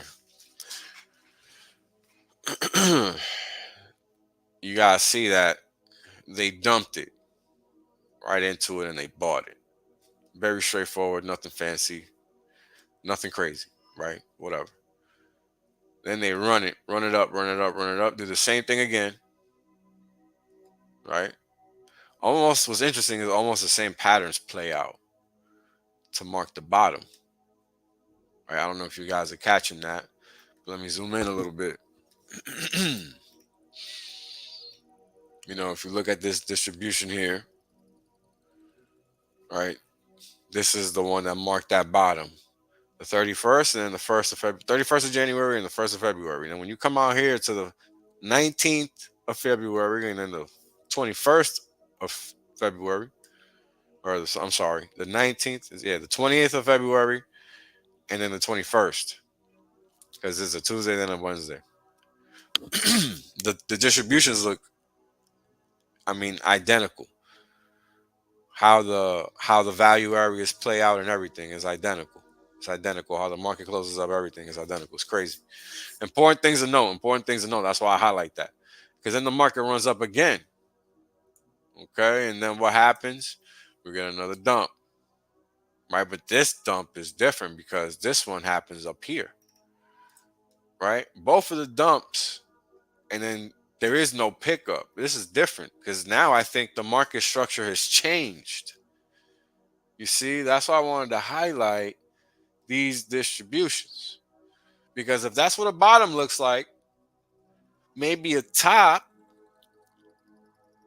structurally speaking, is the inverse of this bottom. So let's find out. This is 7th and the 8th. This is what marked the first top. This is the highest closing point, as we've already confirmed on the daily line chart. So we know this is the highest point. And what do we have? Well, we have a lower point of control versus a higher point of control with a lower close. How do I know the close is lower? Because I already know this close is higher based on the daily chart. Now, if we want to prove it to ourselves, let's put the damn line on this bad boy. Here we go. This is the close for March 7th. Yeah, basically right here. And it's not going to look proper because it's a line, but it was 588 or 558, something like that. Point is, the following day, here we have the line being all the way at the low. Right? All the way down here towards the close. And that's what I want to care about. And even when it opens, it's down here. It's not like it's a gap like over here. Further proving my point. So that's one. Right? That's 1, 7, and 8. Right? The next one, I think it was this one over here, right? Yeah. So 20 and then the 21st. Oh no, wouldn't it be? Yeah, it would be. Yeah, it would be the 7th and the 8th. The one with the highest close. Let me see. I don't remember which one had the highest close. 21st at the highest close. So we gotta look at the following day. All right. So the 21st at the highest close, but this one, it looks almost, damn, yeah, it almost does look like a bottom too. It just played out a little harsher because price, it didn't have more of a distribution up here relative to the previous day. Like on this one, the 7th. Oh, I'm sorry, hold on. This one, price traveled a lot further on that day. The range was much bigger for the 7th versus the 8th. On the 21st, it was bigger in the sense that it was just bigger than the following session, but they still got smacked down, right? And that's what matters ultimately. And then the interesting thing is that the market really has not traded positively at all since this point in time. Right? So the idea is to highlight how the tone of the market has just changed completely since the middle of March. And it hasn't changed back at all. And it's been over a month. So the question is, are these distributions going to keep capping the market lower? Because now, right, as I was trying to highlight a minute ago before I started going into all this detail, now these points, let me get rid of this.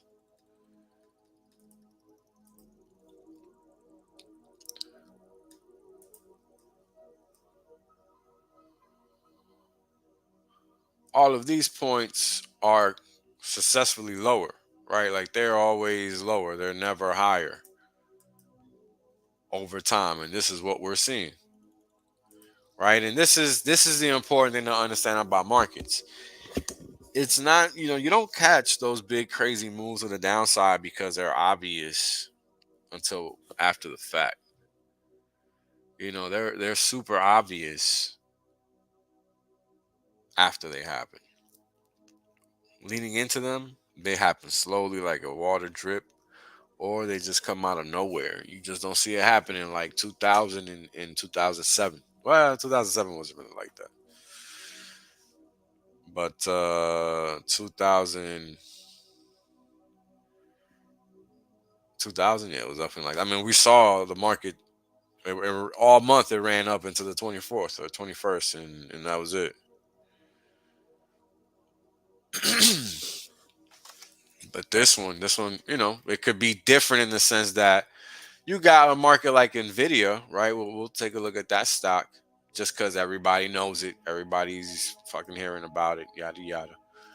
Yeah, here it is. But guess what? I don't think it's been a high flyer. It looks just like the NASDAQ. Here you go.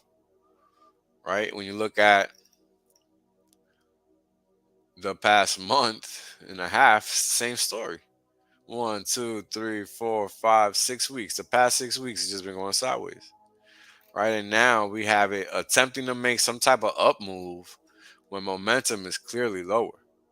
So it'll be interesting to see what happens over here. Because again, I'm telling you guys, I follow, like I just know where to find all this information on sentiment and how people are viewing the market as a whole.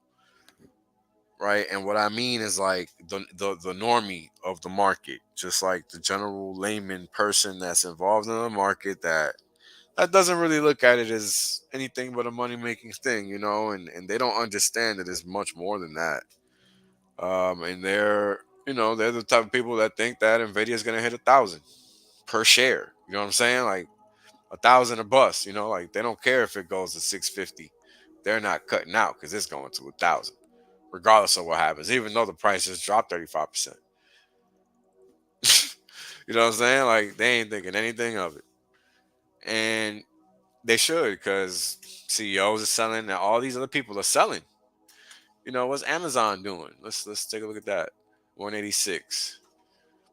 Also looking relatively weakish, but not really, because it's still making these highs. Motherfuckers, bro. Never mind. Hold on. Yeah, same thing. Still making new highs. Right? And again, this is kind of like what's dangerous about it. Right? Because when you look at it now, like it wasn't looking that good when you zoomed in. But from a daily perspective, yeah, it is relatively weak. It's just been going sideways. Right? And then we got all this momentum up here. People thinking this stock is strong. When at this point, that was the last hoorah. This was the last hoorah. Now it's been all decreasing momentum. And the market really isn't following through yet. So you got to suspect that it's going to want to run through this level first. And it's already tested it twice. What you don't want to see and what this isn't is a diamond. If you guys are familiar or not familiar, look up a diamond formation. There's typically a gap up into it. That's typically how strong markets reverse and make tops. Yeah, you would think that, man, but I think that markets are poised to go up or down based on sentiment more than a rate cut. I think a rate cut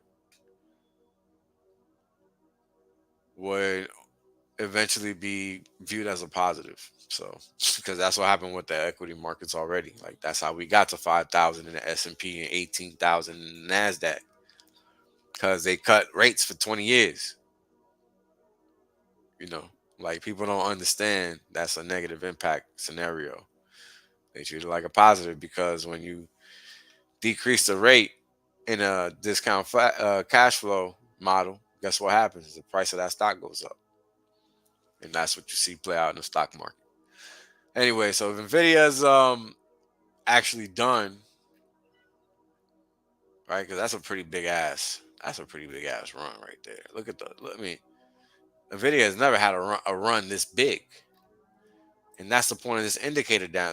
That's why I say, screw that RSI.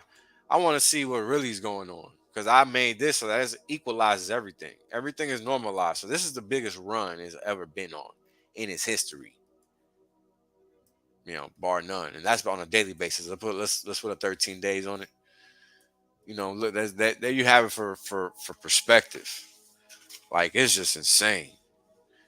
The run this stock went on was bananas. And it's all a function of that easy money. That easy money is what's driving all of this, and it's been going on for 20 years, and people do not understand that. People do not understand that. When you look at the stock market peaked and with Nvidia here.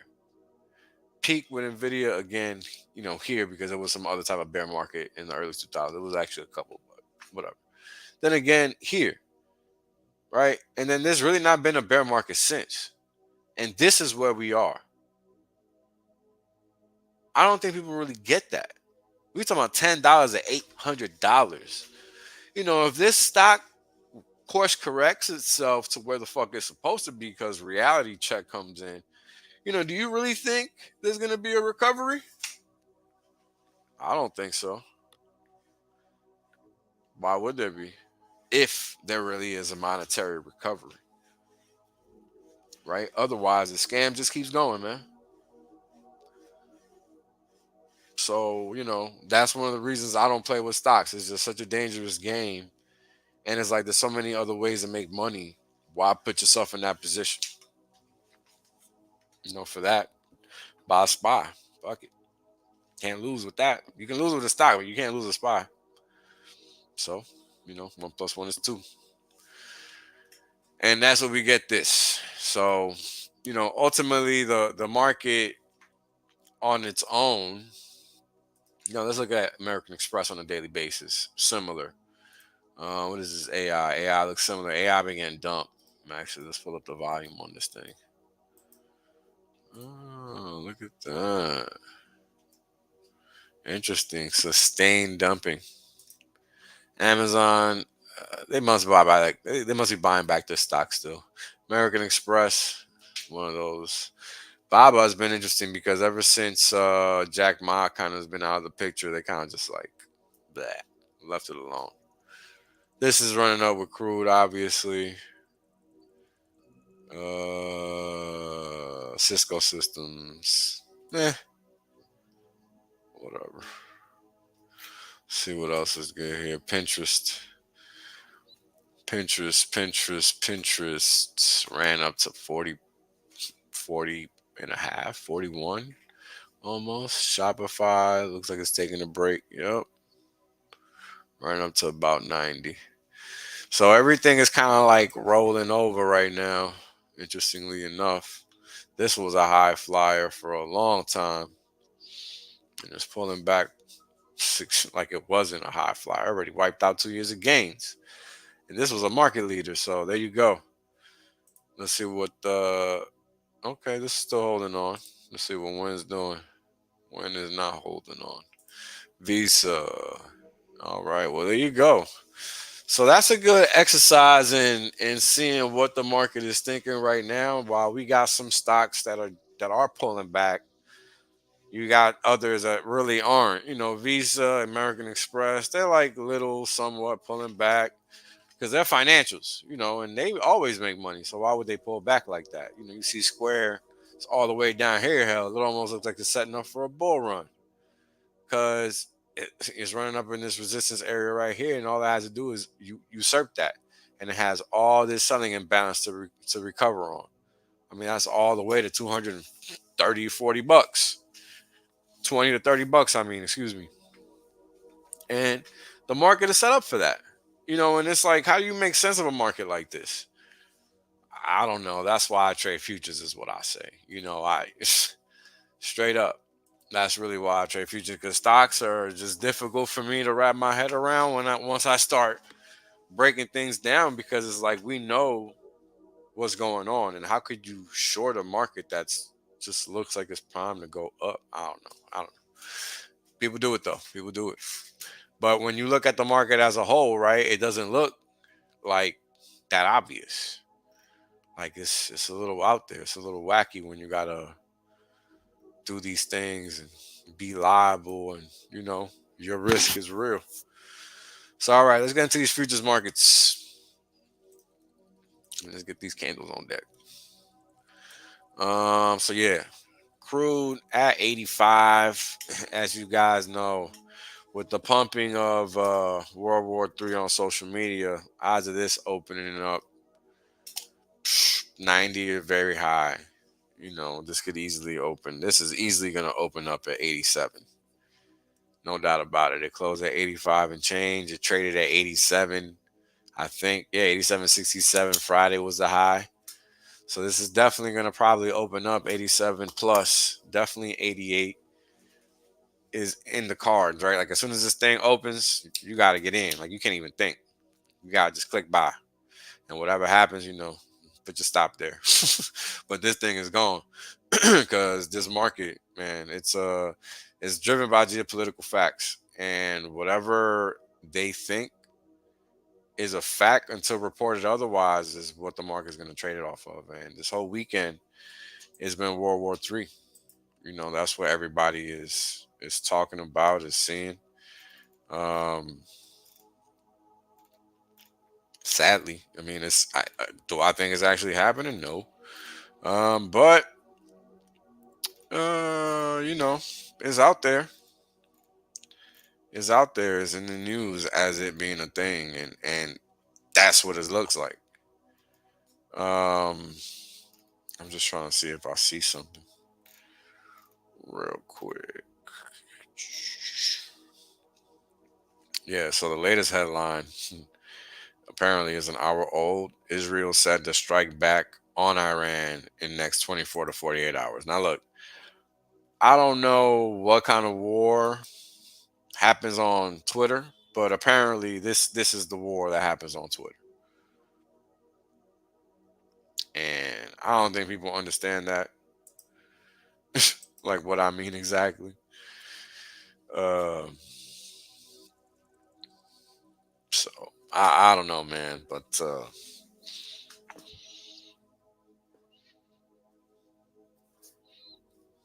it's crazy. That is something I can say. A lot of these things are designed to cause these moves in the market. But again, you really want to watch for.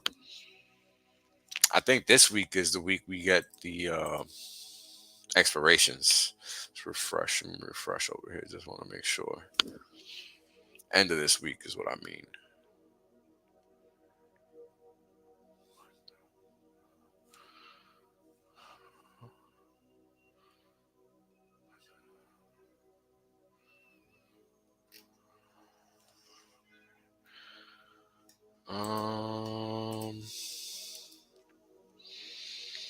Give me a second, folks.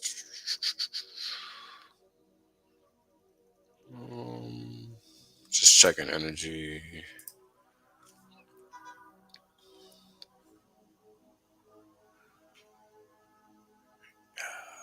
Yep.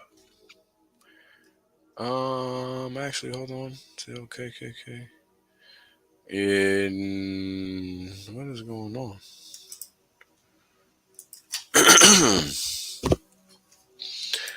Hold on. Let me see something. ML4, ML5.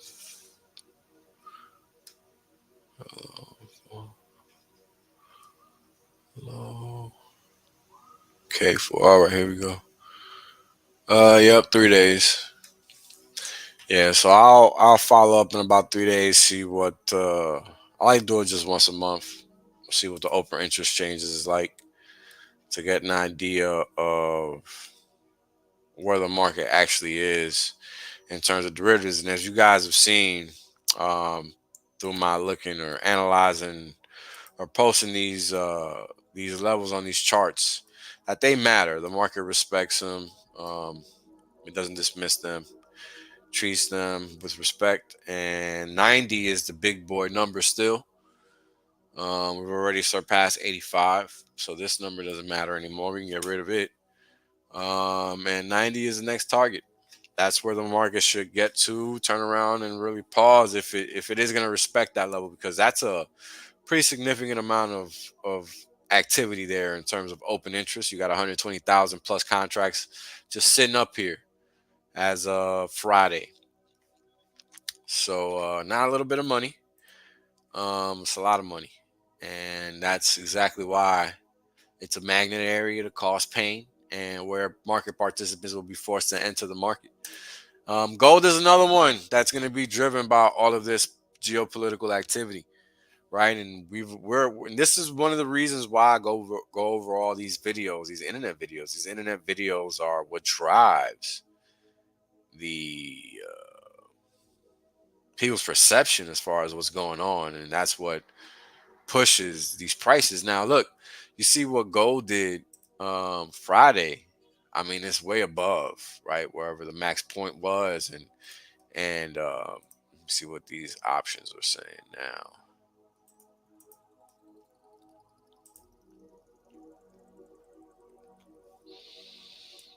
$3,000.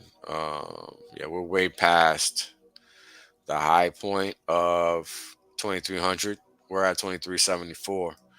After that, it's 2,400, then 2,500, then 2,550, 600, then all the way to 3,000. So, given that supposedly World War III is going on,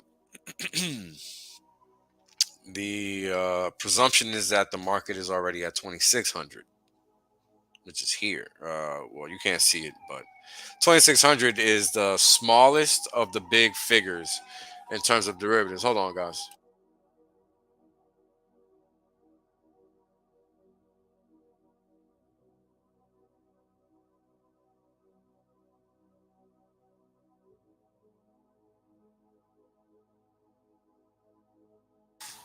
All right. So anyways, yeah. So we want to see how the market reacts on the open. If this really does hit 2,600, it'll be interesting to see what the Fed does. Well, not just the Fed, but all the central banks, because they have to protect themselves. And trying to suppress gold is how they do it. And if you follow Zero Hedge, he shows you the guy doing it. It was the same thing when they were buying stocks in the 2010s. It was a specific guy doing it. A couple guys, actually. Anyways, if the market does open at 2,600, that's all the way up in here. And that's way above this. There might be some people that thought they were smart going home short on Friday. But not when, war's afoot. You never go home short when war's afoot, especially not gold. You know what I mean? Like, that's just crazy. Anyway, there's gold, platinum, palladium. They're all in motion, to go higher. And you guys know I never look at these markets, but I added them recently because why not? Copper also looks similar to gold. And as you guys know, we were following for a while. It was basing and it was getting ready for this move higher. And there it is. Heating oil is kind of going sideways. It's not really in line with this gasoline, brethren. interestingly enough, I mean, we just leaving winter. Natural gas. So I told you guys I would tell you about natural gas. I also said I would say a little bit more about gold. Somebody asked me. But look, gold and silver, they're basically broken out. You know what I'm saying? You like late to the party. I talked about these a while back. And probably back here at some point or something. I don't know, but like they were obvious a long time ago because the party's over. 15 years of fake money is enough. Like people got to understand that. Like this is why everything is spiraling out of control with these prices. It's very basic. There's nothing more fancy than that. That's pretty much it. I mean, that's it. So natural gas. Turns out the U.S. is flooded with it. Now I don't know if you guys know, but you can make cars and trucks and all types of stuff run out of diesel or natural gas too, just like you can diesel. So if you're smart about it, you retool your vehicle for natural gas and you're good to go. Like the hard part is getting the natural gas. So if you can find a source for natural gas and commit to the change, because it's not even hard to do. In my country, it's a basic thing. Like it's not even hard. You got $1.77 or I don't know how many gallons. I don't really remember how that shit is priced exactly, but it's cheap, as you can see. 1.77 per unit. That's not a lot, especially when you're paying $3.50-60 right? Because it's typically like an 80, 70 to 90 cent delta between the wholesale and what's actually retail. Dollar ripping, as you guys already know. Following this for a while. We've been tracking that, and this is, of course, was driving a lot of my thesis regarding what I think is happening in the equity markets, right? Because I mean, we're looking at 8 days per candle. Okay, now you guys see what this looks like, right? The Nasdaq, 8 days per candle. Look at what the equity market looks, or the currency, the dollar looks like. I mean, it looks nothing like it, right? I mean, it looks like the Nasdaq hasn't even moved, whereas equity markets are freaking ripping. Or I'm sorry, the Nasdaq looks like it hasn't even moved, whereas a dollar is just ripping. People are just buying it, right? I mean, look, the dollar or the dollar Nasdaq, ES, right? They're just like just getting leaning over, right? Mid caps, small caps, small caps ain't even made a new high. Everything else has. So those are things to keep in mind as we move forward. Right now, the thing to understand about crypto is that people are the cause for any activity in crypto, especially the cryptos that we're talking about, right? Because we're talking about Hex, PLS, X, PLS, and Inc. Those are not centralized coins. Those are actual coins where people make the prices. So if they're selling the fuck out the coin because they're dumb and they don't understand what they're doing, well, they'll just be mad later. Because that's the thing. Crypto, this crypto game is a game of attrition because right now people don't know where real crypto is because the market is foggy, right? They're being told by Gecko to go here and there. And that's what people don't get. And that's why people end up wanting to get listed on those places. But that's a recipe for failure because then all you're doing is promoting trash. And it's hard to see it that way, but that's what it is. But that's what's going on. So let's look at the rates, right? Rates, when we break it down on a daily, let's go down to the daily, right? We've hit that point of no return where you got to see what the market's going to do. And for now, it looks like the market's going to protect itself as far as those that are exposed with calls down here that are being sold. Because that's typically what's expected when you come into these zones. This is why I highlight them. And now we're seeing it in real time. So let's see what happened what happened when we zoom in.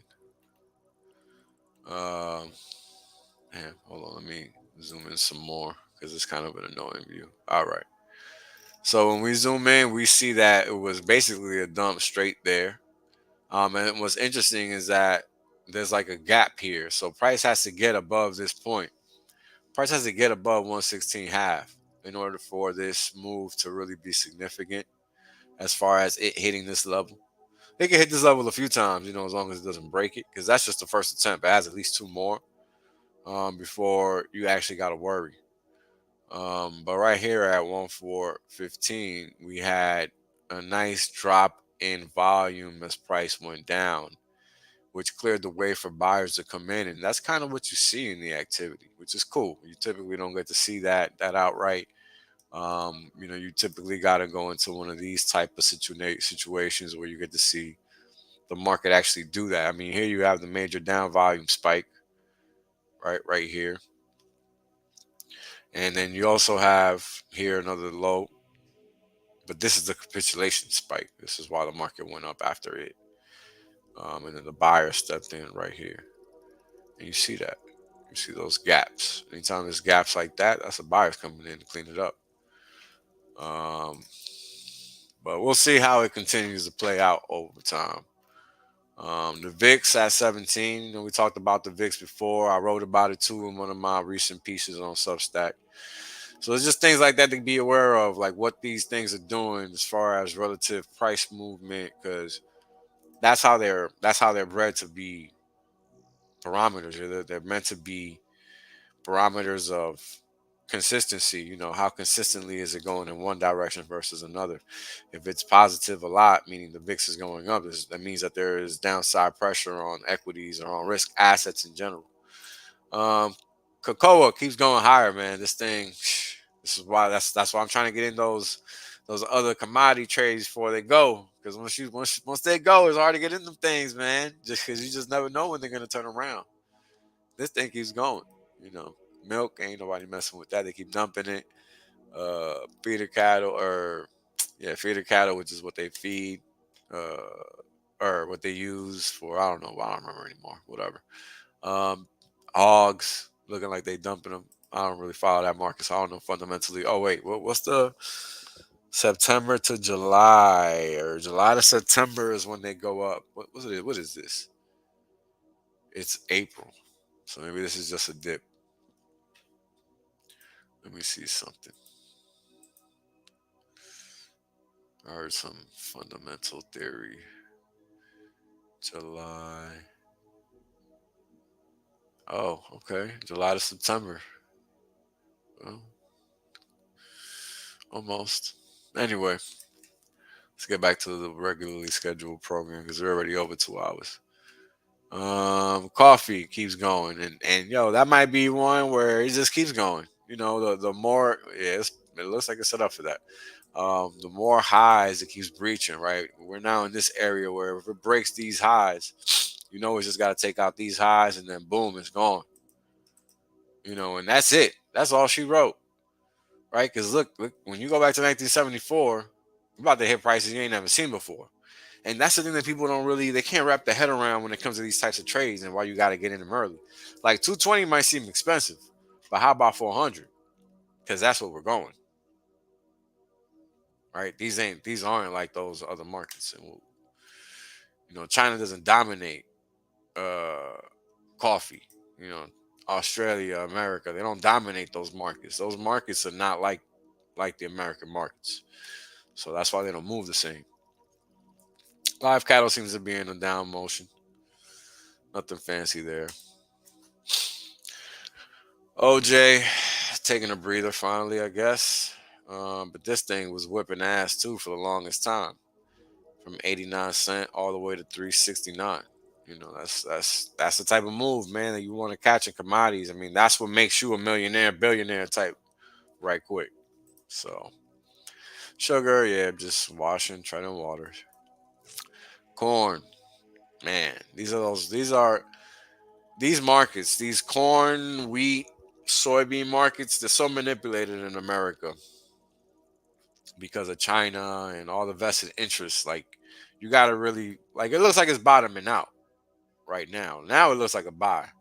And if you look at what the profiling says, it's about right. Close enough. It looks like it went close enough to the profile point. point of control point.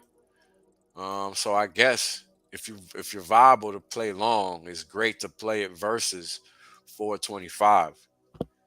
But anything below that, you violating, or you're gonna get violated, right? And then you kind of are getting to the point where, I mean, it's too early based on this indicator. And what we have as far as price activity for now, it's too early to get in for a long, but you can tell that the structure is setting up for it. Question is, what is the rest of the market doing? Looks like oats are giving off the same type of energy. At least it's in the right range, right? Right here is typically where you want to be buying. And as you guys just saw, that's what the point of control was saying too, until it shifted lower. Right? You have a point of control back here that lines up with this price action. And that is driven off this distribution here on the side. Anyway, so let's see what the other markets are saying. Soybean meal, also same deal. Got a little bid down here. All right. But it already recovered all that lower range. And it's probably on its way up to 3579. Rice, same deal, just getting bought up. Soybeans, same deal. Yeah, this so soybeans looks like is there. It's below that area. It has that cone shape that we like to see.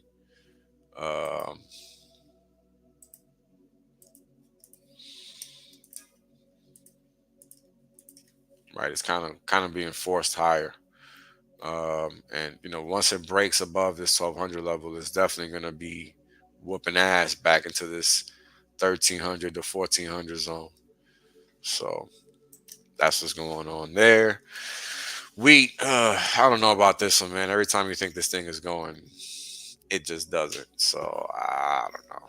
But I told you guys what I think about equities. We already know what the dollar's doing. The dollar going up is forcing the rest of these commodities to go up also. So it's just this weird reflexive cycle that doesn't make sense with currencies and when you're a reserve currency and how that impacts markets and stuff like that.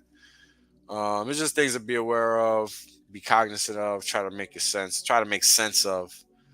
Because they're not gonna stop. Dollar print is gonna continue. Who's gonna stop them? The people have to decide to sell. That's the only thing that's gonna stop them. Me even making this pattern doesn't mean anything. They can just come in here and then just print the motherfucker higher. Right? That's why I don't get carried away in all this TA stuff. Like, it's cool to a certain extent, but it serves its purpose. We understand the market tone is negative and all of that. There's no reason to make more of it than that. So, that's why I don't keep all this stuff on the charts and all that. Sometimes I just get lazy and leave it, but all in all, it don't belong there. What belongs is your indicators and stuff like that. Ultimately, you want to be aware of what's going on, what's driving the market, why it's being driven that way, and stuff like that. That's what matters the most, because that's what really determines why people are trading what they're trading and how they're trading it. And that's typically what you want to be focused on. That's going to help you make the top decisions and stuff. The rest is just the rest. So with that, I appreciate y'all for tuning in. Y'all keep it greasy. I'll catch y'all when I catch y'all. Any questions and stuff, throw them down there. I'll try to answer them. Hope the stuff I'm throwing out there makes sense. If not, ask questions as best as you can while I'm streaming, and I'll try to catch you. In the meantime, you guys be easy. Peace. This is Wales Only. Glad you guys can make it out. I'm making some claims that are pretty outlandish, but I can back them up. Boom. End of story. There is no other crypto out there, so don't get it twisted. If you don't understand where you're parking your money, you're going to pay the consequences for that. And that's just how the cookie crumbles. Boom. We're obliterating everybody. Literally. There is nobody else that comes close to what Hex has done.